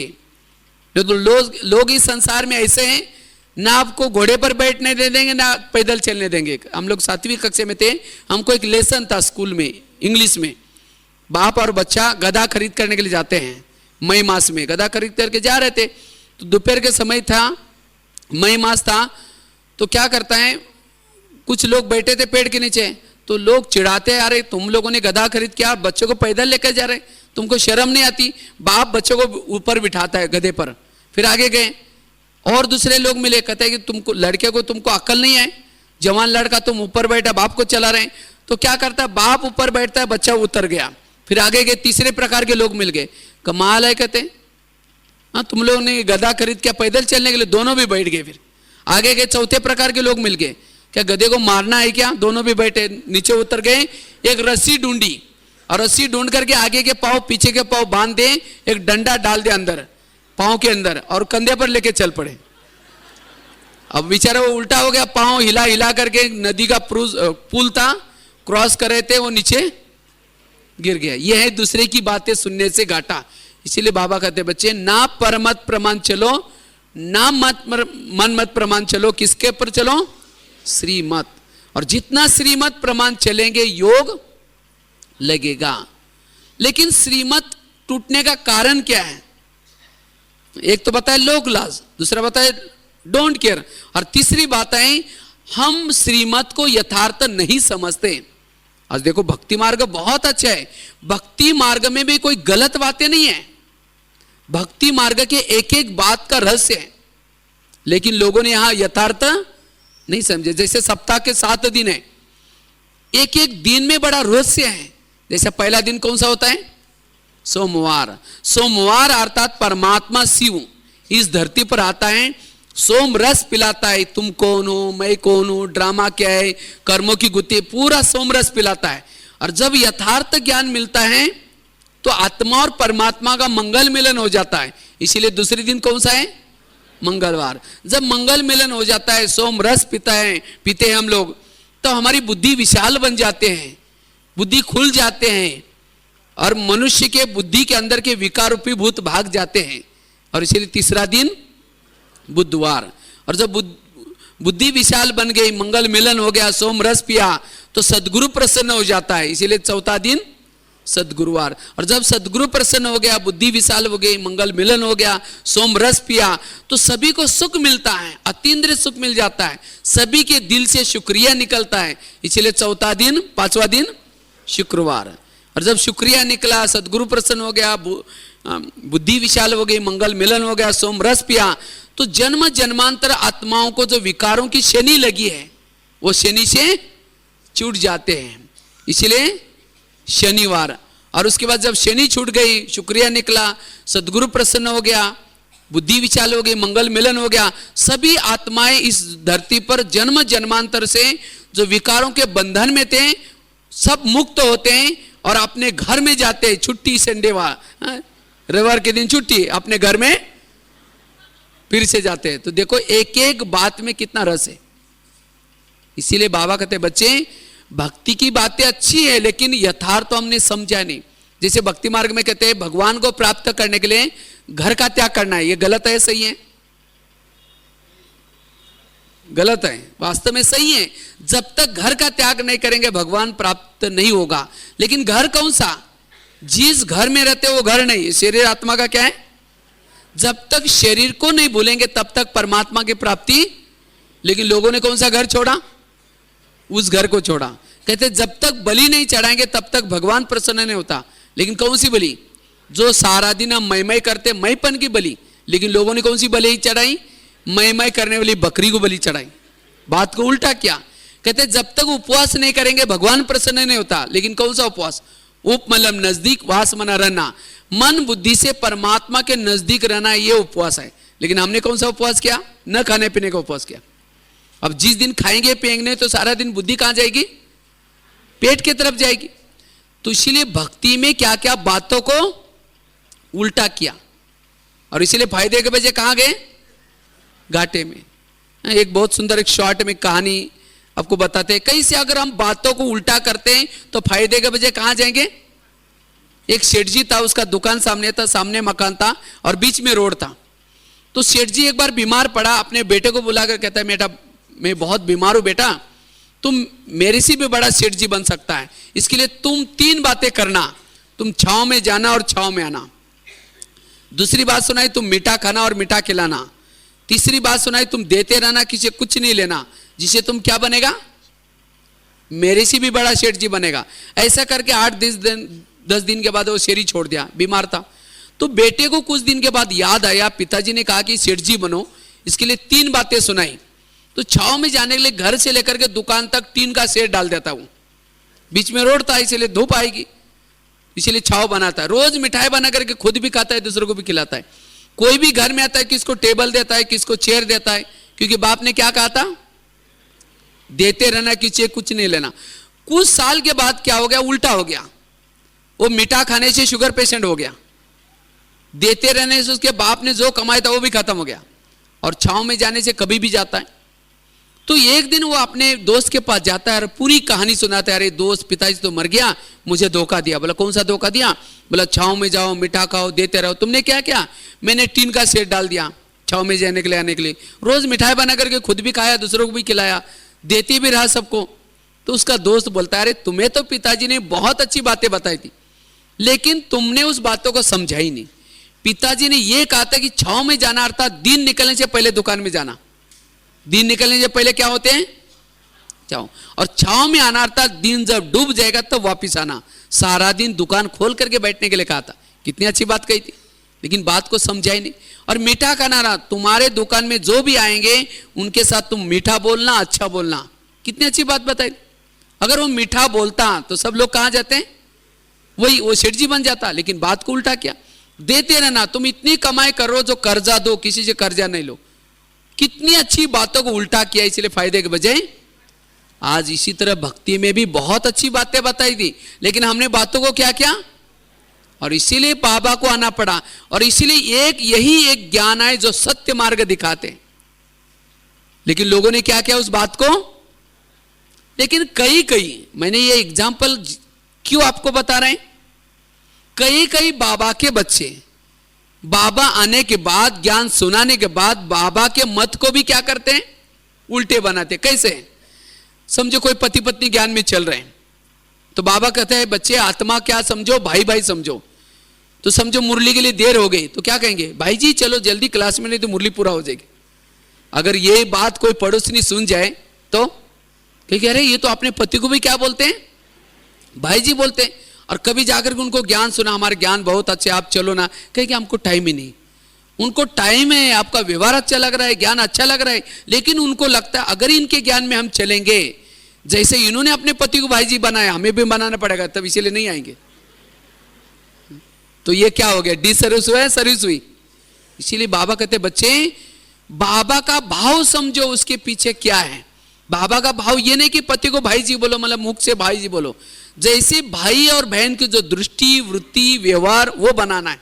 कहने में भाई जी बोलो या जो भी बोलो, उस बाबा के सेंटेंस के पीछे का भाव समझना है। इसलिए ना शब्दार्थ, यथार्थ, भावार्थ, इसको कहते हैं विचार सागर मंथन। बाबा कहते हैं बच्चे देह से सर्व संबंधी को भूल जाओ। तो इतना हमें नशा चढ़ते हैं, हम कहते हैं ये संबंधी है ना, ये माया है, उनके आना जाना आना बंद करेंगे, सब कुछ बंद करेंगे। और कभी 5-6 साल के बाद जाएंगे, उनको ज्ञान सुनाएंगे। आजकल हम ब्रह्मा कुमारी में जाते हैं, बड़ा अच्छा ज्ञान है, आप भी चलो ना। वो कहेंगे हमको टाइम ही नहीं। उनको आने की इच्छा है, टाइम भी है, लेकिन उनको लगता है अगर इनके ज्ञान में हम चलेंगे तो जैसे इन्होंने हमको छोड़ा है, हमें भी सबको क्या करना पड़ेगा?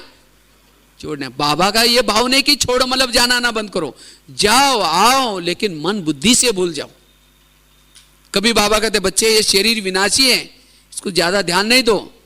तो हमें कभी कभी बुखार आता है, कुछ होता है तो क्या कहते? ये तो विनाशी, इसको क्या देखना है? ऐसा बुखार चढ़ जाएगा, ना योग लगेगा ना कुछ होगा। जितना विनाशी है उतना वैल्यूबल है। आप उसके ट्रस्टी हैं, बाबा ने आपको संभालने के लिए दिया है।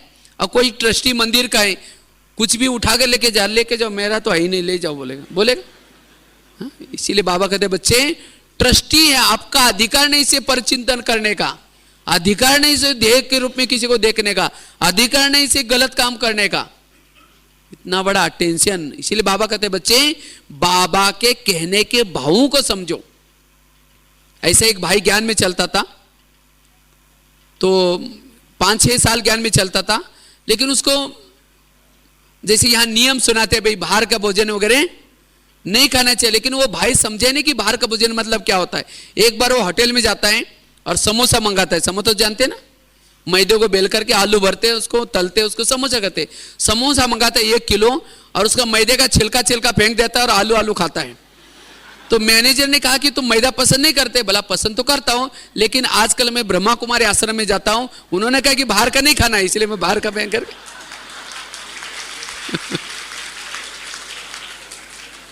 तो बाबा का भाव ये है, बाहर का नहीं खाओ, मतलब दूसरे का हाथ का बना हुआ नहीं खाओ। इसीलिए होटल पर क्या लिखते, होटल, हो सके तो यहां से टल। एक माता जी ज्ञान में चलती थी, तो जब ज्ञान में चलती थी एक बार सेंटर पर आई थी, और जब सेंटर पर आई थी तो ऐसे मुरली पढ़ने के लिए, तो उस समय कोई वीआईपी आया था और बहन जी कुछ किचन में सेवा कर रही थी। तो जब सेवा कर रही थी तो बहन जी ने कहा कि भाई थोड़ा वीआईपी आया था, आप थोड़ा उनको चित्र समझाना, मैं तब तक किचन का काम करके आती हूँ। तो माता जी बेचारी गाँव वाली थी, बोली थी, पहला चित्र लगा था लक्ष्मी नारायण का, होता ना ये विद्यालय का एम क्या है, तो कहते आप रोज आश्रम में आया करो, आपका ट्रैक्टर बहुत अच्छा हो जाएगा। बोले ट्रैक्टर यहाँ के गैरेज का काम सिखाते, मेरा ट्रैक्टर हो गया। नहीं बोले लक्ष्मी नारायण को भी ट्रैक्टर था, वो एक बार ट्रैक्टर से गिर गए, इसलिए परमात्मा उनका ट्रैक्टर ठीक करने के लिए आया। वो कैरेक्टर बोलने के बजाय ट्रैक्टर बोल रही। यह है अर्थ का। इसीलिए बाबा कहते बच्चे भाव को समझो। और इंग्लिश शब्द आते ना, बाबा कहते बच्चे तुम अपना कैरेक्टर क्या करो, ठीक बनाओ। एक ऐसे और एक घटना आपको सुनाते, जब मैं सुना रहा था, ये प्रैक्टिकल घटना है। कुछ साल पहले से 98 या कुछ में कुमारों का मधुबन में ग्रुप आया था। कुमारों की भट्टी थी, खास बाबा मिलने के लिए आए थे। और उसी समय बाबा ने कुमारों को ले खास स्पेशल एक होमवर्क दिया था, कुमारों को वारिस तैयार करना है। तो एक कुमार समझा नहीं इसका भाव, तो आया और सेंटर पर आया ही नहीं बहुत दिन तक। तो बहुत दिनों के बाद एक बार सेंटर पर आया, तो कहा कि क्या बात है आप सेंटर पर आए नहीं बाबा का होमवर्क कर रहा था। कहा कौन सा? तो बाबा ने कहा कि बच्चे वारिस तैयार करो, कुमारों को वारिस तैयार करना है। जा करके शादी करके उसने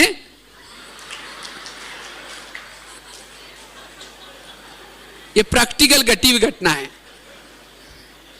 तो देखो अगर सेंटर हम कोई भी वाक्य न समझने से कितना घाटा होता है। इसलिए बाबा कहते बच्चे अगर कोई बात नहीं समझी तो पूछो। इसलिए कहते शब्दार्थ यथार्थ भावार्थ। इस तरह से हमें बाबा के श्रीमत को क्या करना है, यथार्थ समझना है। इस तरह से बहुत सारी बातें हैं, लेकिन ये 4 धारणा योग के लिए बड़ी जरूरी है, याद रहेगी। अगर ये 4 में से कोई भी कम है तो आपका योग, आजकल कंप्यूटर का जमाना है, कोई कंप्यूटर के बारे में जानते होगे तो पता होगा। कंप्यूटर में समझो पेज मेकर की फाइल है, लेकिन पेज मेकर की फाइल खोलने के लिए उसके कुछ सपोर्ट फाइल होते हैं। अगर उस सपोर्ट फाइल को डिलीट करो एक फाइल को, तो क्या पेज मेकर खुलेगा? इसी तरह योग लगाने के लिए भी कुछ सपोर्ट बातें होते हैं, अगर उसको आपके धारणा में नहीं है तो योग की फाइल नहीं खुलेगी। इसीलिए हमें क्या करना पड़ेगा, अगर योग का अनुभव करना है, इन बातों की धारणा करना भी बड़ा जरूरी है। तो आज से हमें इसी भट्टी से यही परिवर्तन करेंगे। क्या करना है, एक तो संस्कारों को बदलना है, दूसरी बात बताई पर चिंतन नहीं करना है। उसके लिए मैंने बहुत सारी आपको युक्तियां बताई, वो कहानी एग्जाम्पल भी याद रखेंगे। पूरा क्लास आपको थैले की बात बताई, पीछे का थैला आगे नहीं करना। और संस्कार में बताया कि बाबा आपका कौन है, पति है। तो उस पति का कहना नहीं मानेगा तो आपको क्या कर देगा, वो डाइवर्स देगा। इतनी संपत्ति से आप दूर चले जाएंगे। कितनी संपत्ति है, तीनों लोगों का मालिक बनाने वाले।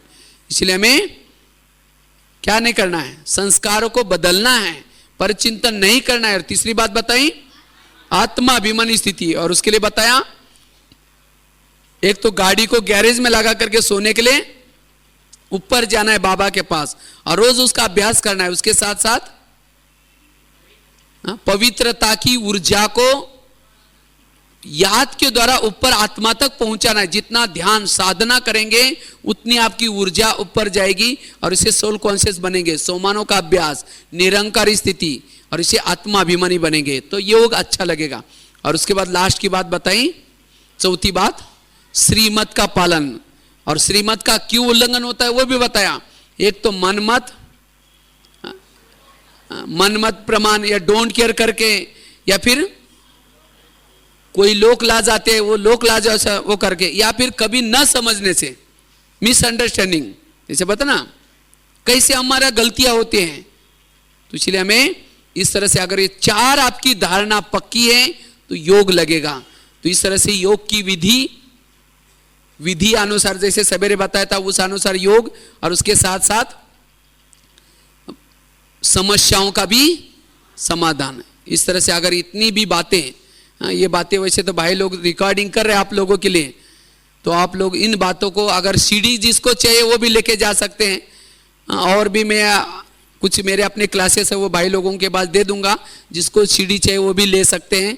तो इस तरह से ये क्लासेस बड़े आपको काम के आएंगे। तो कभी कभी हम क्या करते हैं, योग लगाना तो चाहते हैं, लेकिन अगर बिना क्लास सुनते, बिना कचरा निकालते योग लगाने के लिए बैठेंगे तो योग नहीं लगेगा। इसलिए हमें रोज क्या करना है, एक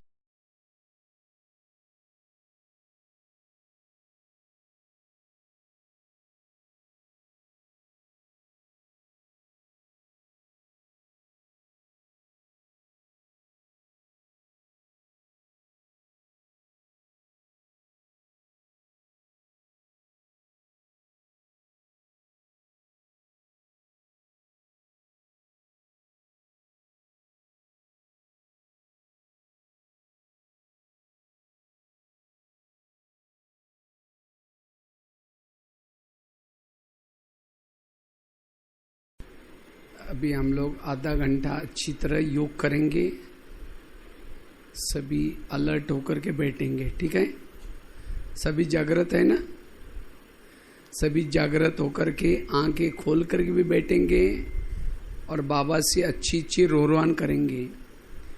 और आप सभी के लिए कमेंट्री करेंगे। कमेंट्री में जैसे जैसे शब्द आपको बोलेंगे वैसे वैसे आप वो बुद्धि से के द्वारा वहां जाएंगे, वो अनुभव करेंगे, तो आपको योग में आनंद आएगा, ठीक है? तो 11:30 तक हम लोग कमेंट्री से योग करेंगे। और जैसे जैसे आपको विजन बताता हूं, बुद्धि के सामने वो दृश्य को लाना, और वैसे वो जैसे शब्द बोलेंगे वैसा अनुभव करना, ठीक है? तो चलो फिर, बहुत अच्छा विजन है। आज के इस विजन का सोमान है, मैं शिव शक्ति हूं, पवित्रता की देवी हूं।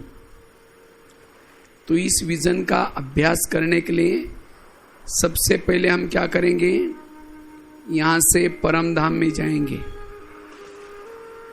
परम धाम से शक्तियां लेके, शिव बाबा से शक्तियां लेंगे, उसके बाद अव्यक्त वतन में आएंगे, प्रकाश में शरीर में, ब्रह्मा बाबा के पास। ब्रह्मा बाबा से शक्तियां वरदान लेकर के, अस्त्र शस्त्र लेकर के, फिर धीरे धीरे नीचे धरती पर आएंगे, और धरती पर देवी बन करके ऊपर से आएंगे, और आकर के मंदिर में जाएंगे, और मंदिर में जाकर के भक्तों को सकाश देंगे, वरदान देंगे।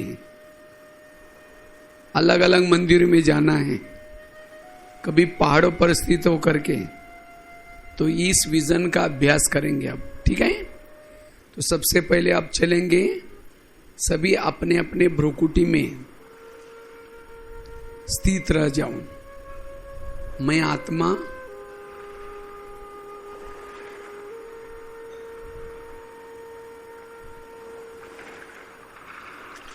शांत स्वरूप आत्मा,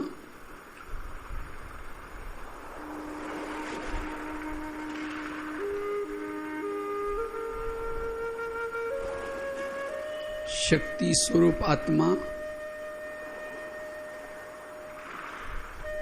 भ्रुकुटी के आसन पर बैठी हूं।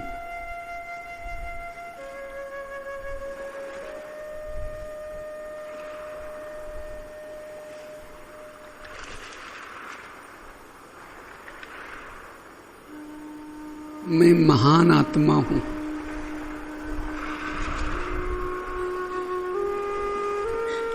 चमकती हुई ज्योति हूं।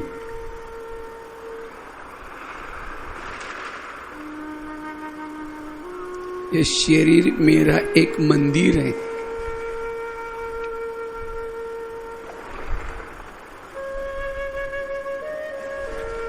मैं आत्मा एक मूर्ति हूं।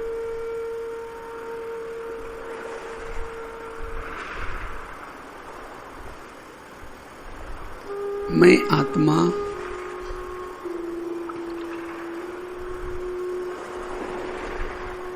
अब इस शरीर के भ्रुकुटी से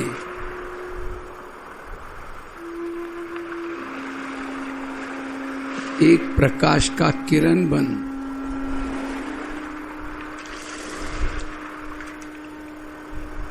अपने धाम में जा रही हूं।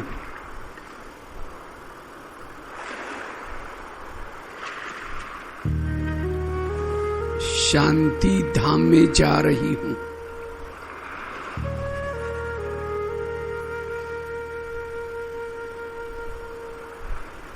अपने बाबा के पास जा रही हूं।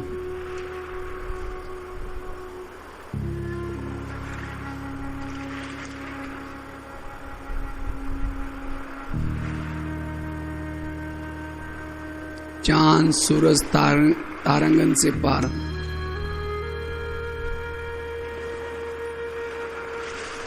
सुनहरी लाल प्रकाश में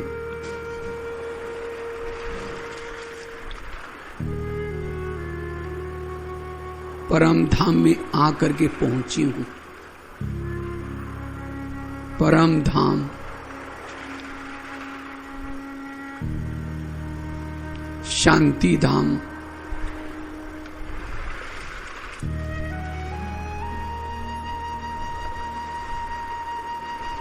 यहां आते ही मैं चार्ज हो रही हूं।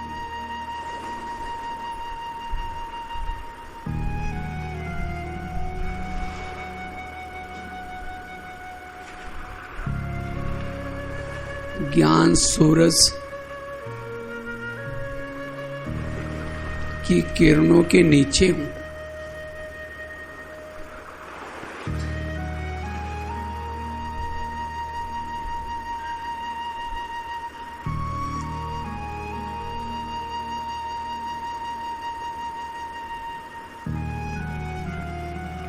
शिव बाबा के पास आते ही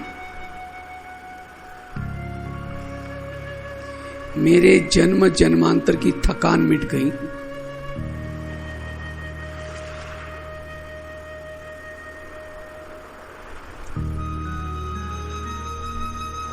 मैं हजार सूर्य से भी शक्तिशाली बनती जा रही हूं।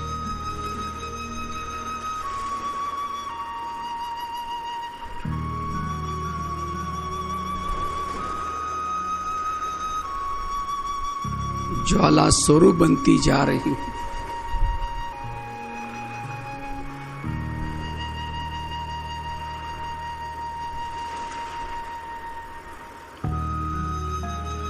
शिव बाबा को अपलक होकर के देख रही हूं।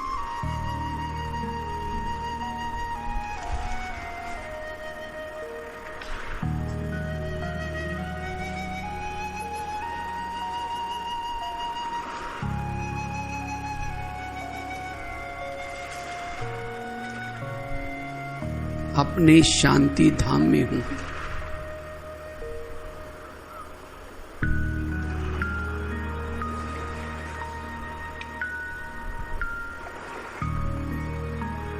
शांति से भरपूर हो रही हूं।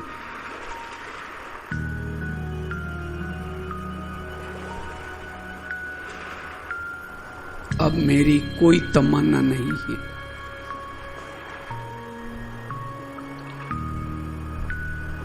कोई इच्छा नहीं है।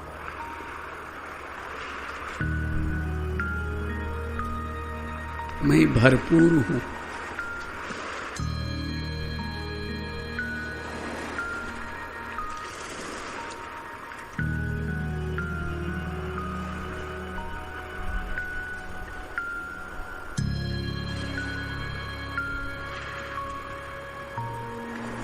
मैं अशरीरी हूं।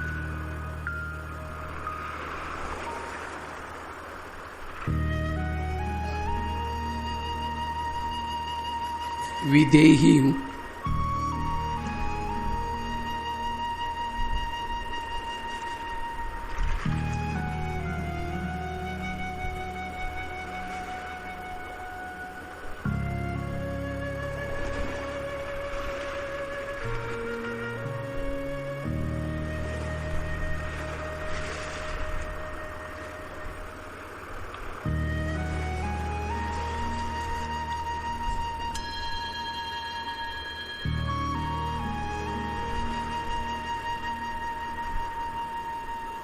अब इस शांति धाम से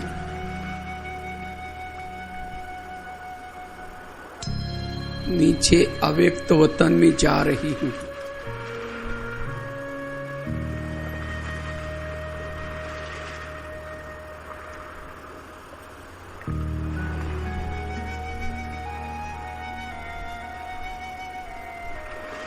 एक प्रकाश में शरीर में प्रवेश किया।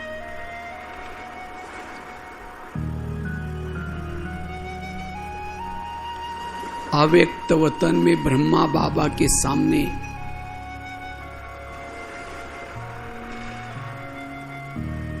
खड़ी हूं।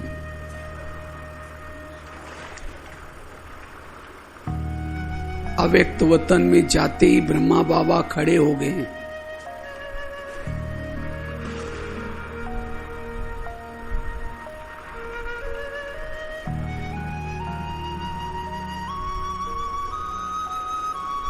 ब्रह्मा बाबा ने मेरा गले लगा करके स्वागत किया।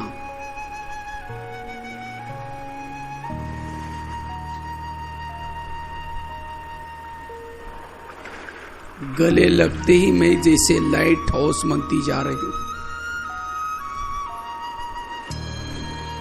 मैं शक्तिशाली बन गई हूं।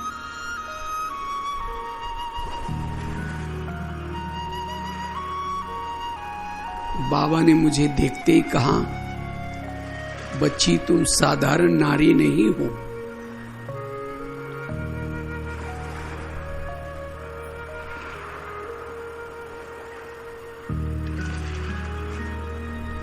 तुम शिव शक्ति हो।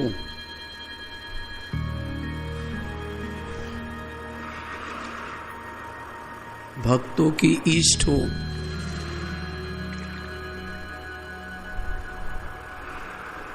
और असुरी संहारनी हो।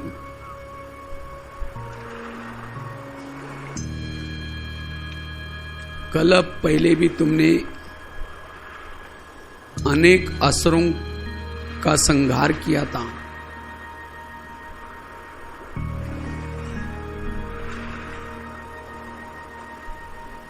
क्या तुम्हें अपने भक्तों की पुकार सुनाई नहीं पड़ती?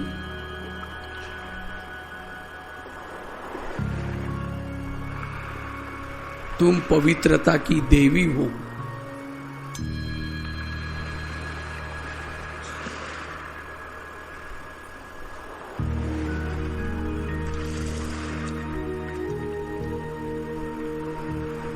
बाबा की बातें सुनते ही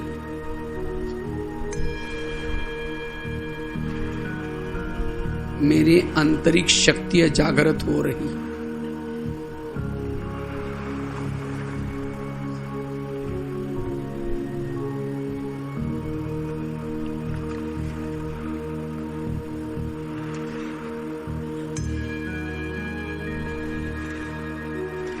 बाबा ने मेरे मस्तक पर विजय का तिलक लगाया।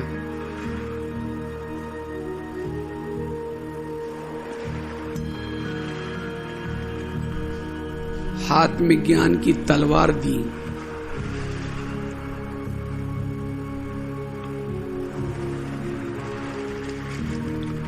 ड्रामा की ढाल दी।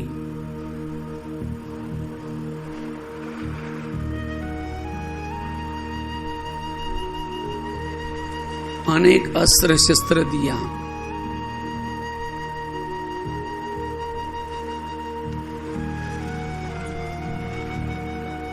मस्तक में विजय का तिलक लगाया।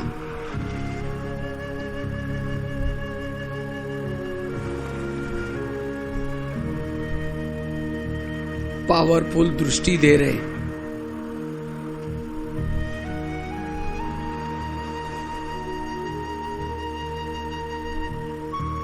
और कह रहे कि मैं स्वयं शिव तुम्हारे दिल में बैठा हूं।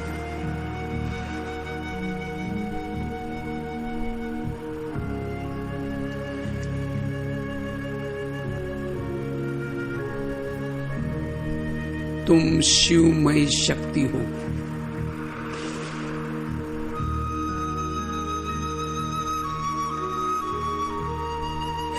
अब मेरे रोम रोम के अंदर से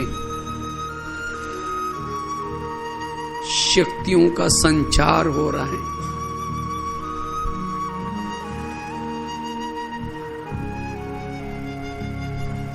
अब माया मेरा कुछ बिगाड़ नहीं सकती।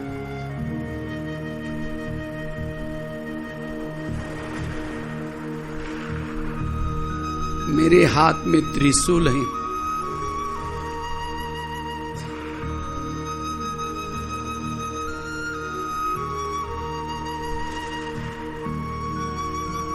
ड्रामा की ढाल ज्ञान की तलवार है।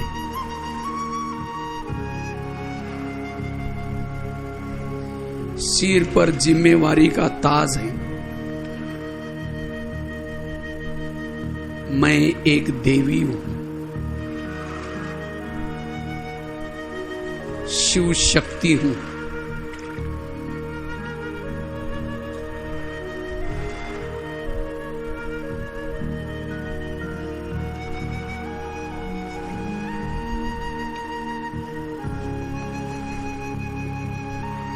अब नीचे धरती पर मुझे आवाज आ रहा है।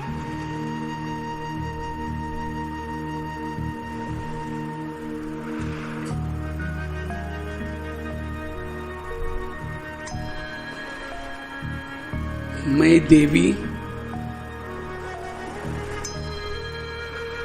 बाप दादा का आशीर्वाद लेकर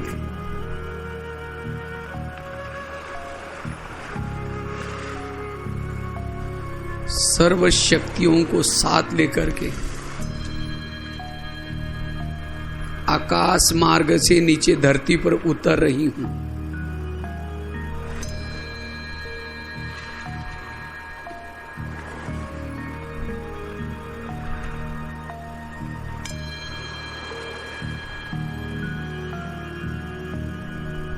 मेरे चारों तरफ से शक्तियां फैल रही।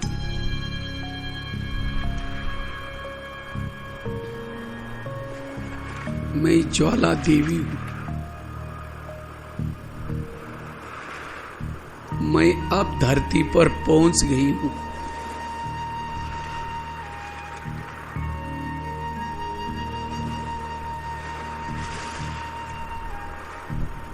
धीरे धीरे मैं अपने मंदिरों में जा रही हूं।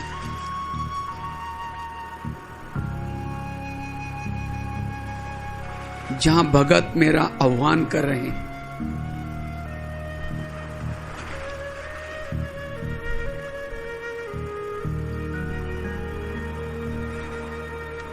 मंदिर के पीछे के दरवाजे से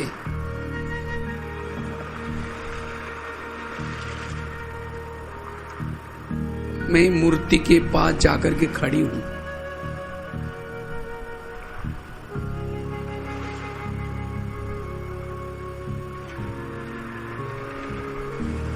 शिव बाबा ने देवी शक्तियों को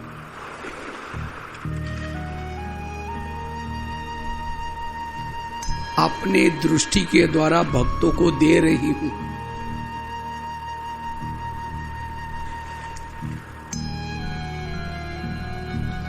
वाइब्रेशन के द्वारा दे रही हूं।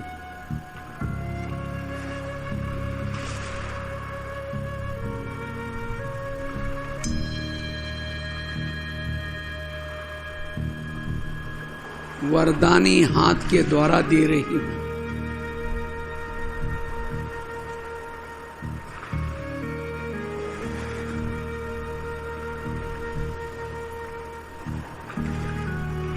सबको संदेश दे रही हूं। हे भक्तवत्स,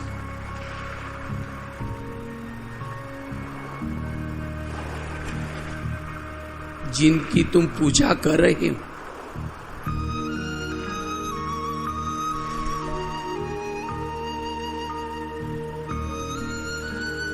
वह इस धरती पर आ चुका है।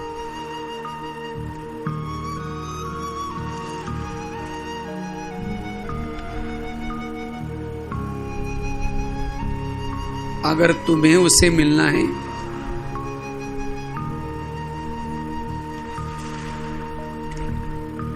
तुम ब्रह्मा कुमारी आश्रम में आओ।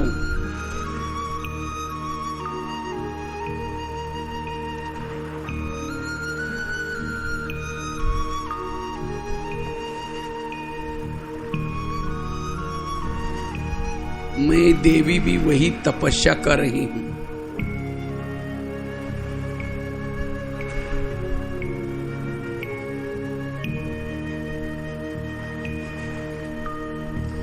इस प्रकार का संदेश देते हुए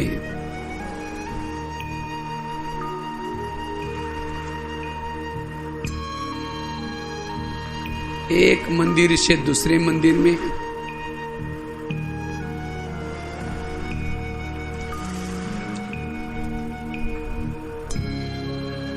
तीसरे मंदिर में,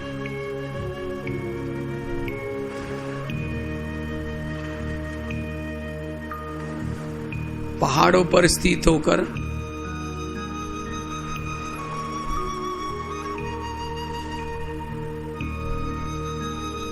मैं चारों तरफ से धूम मचा रही हूं।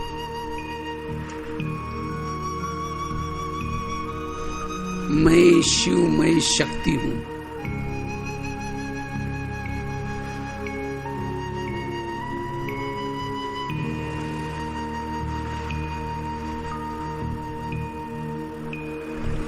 ज्वाला देवी हूं। मेरे इस ज्वाला स्वरूप स्थिति में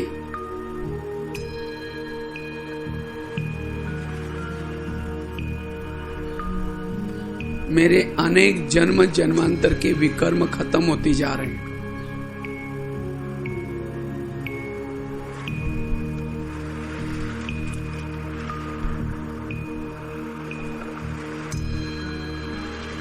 मैं जहां भी कदम रख रही हूं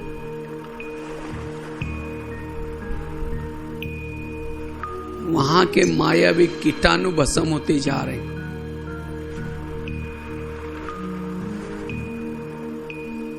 मैं विश्व की मां हूं।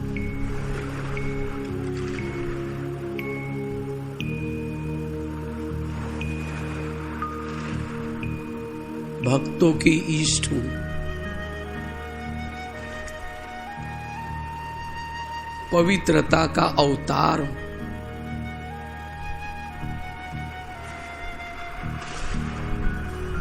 प्यारे बाबा,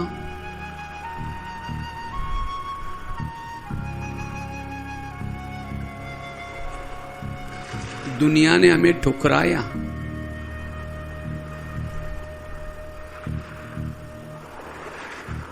आपने तो गले लगाया।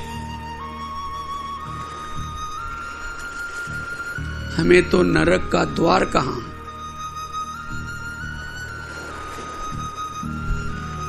आपने स्वर्ग का उद्धार करने वाली बनाया।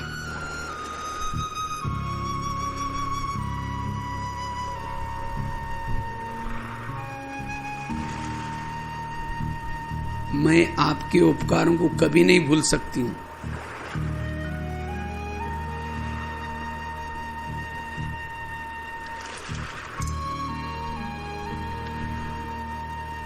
आपके उपकारों को चुप्त करने के लिए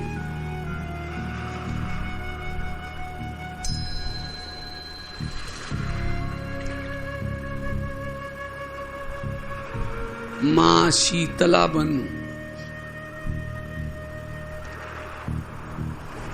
चारों ओर शीतलता की किरणें फैलाऊंगी।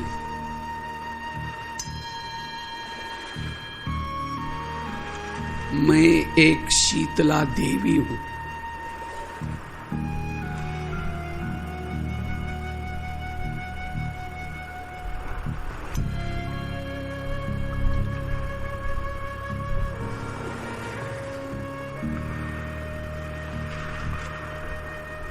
मां वैष्णवी बन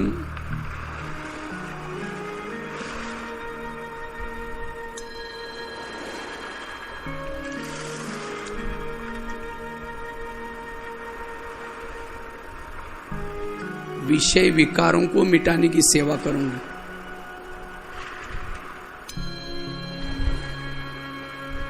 मैं मां वैष्णवी हूं।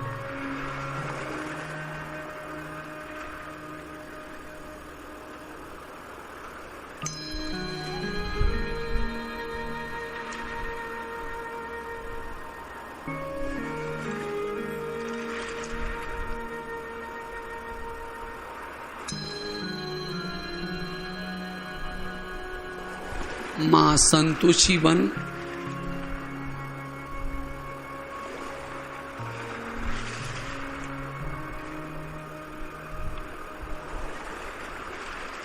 सभी को संतुष्ट करूंगी।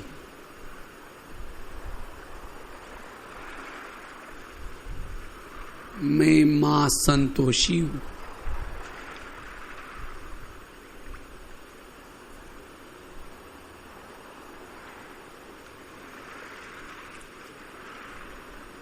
मां उमा बन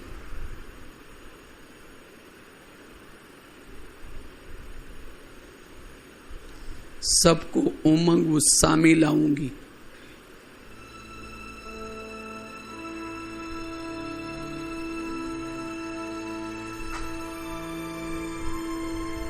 मां उमा देवी हूं।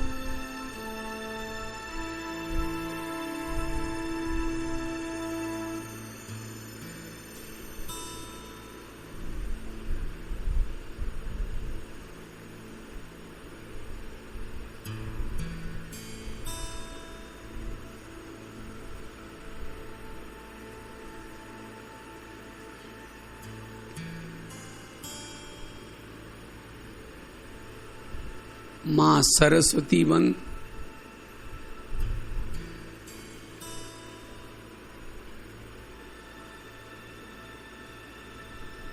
गायत्री बन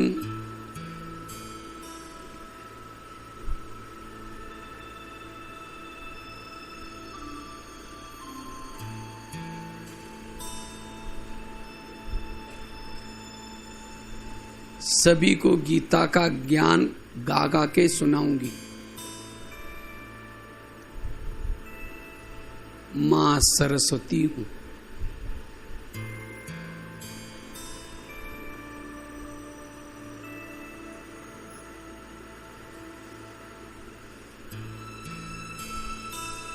मैं एक शिव शक्ति हूं।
सब मनोकामनाएं यहाँ ही पूर्ण वो करते हैं।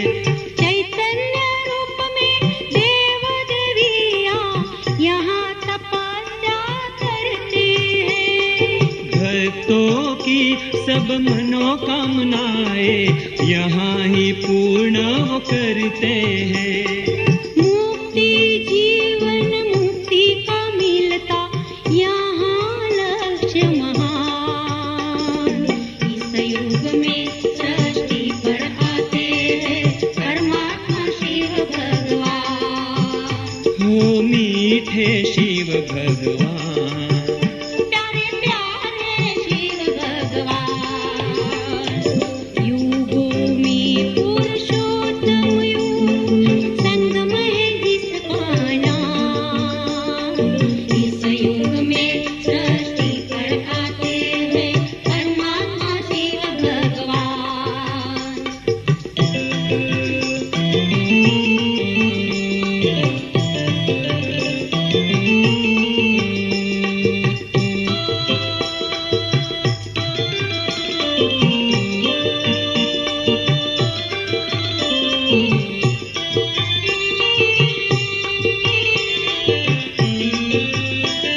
इस युग में आते हैं। सर्व शास्त्रों के सार का ज्ञान शिव बाबा से मिलता है। सर्व शास्त्रों के सार का ज्ञान शिव बाबा से मिलता है।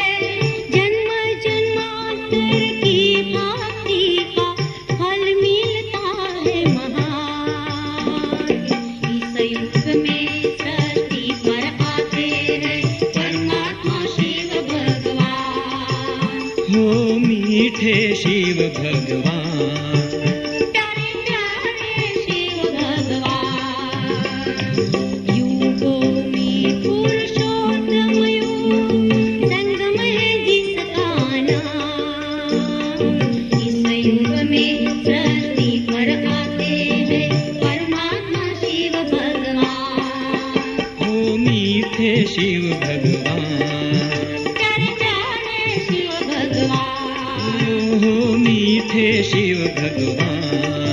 प्यारे प्यारे शिव भगवान। हो मीठे शिव भगवान। प्यारे प्यारे शिव भगवान। मीठे शिव भगवान। प्यारे प्यारे शिव भगवान। हो मीठे शिव भगवान। प्यारे प्यारे शिव भगवान। हो मीठे शिव भगवान।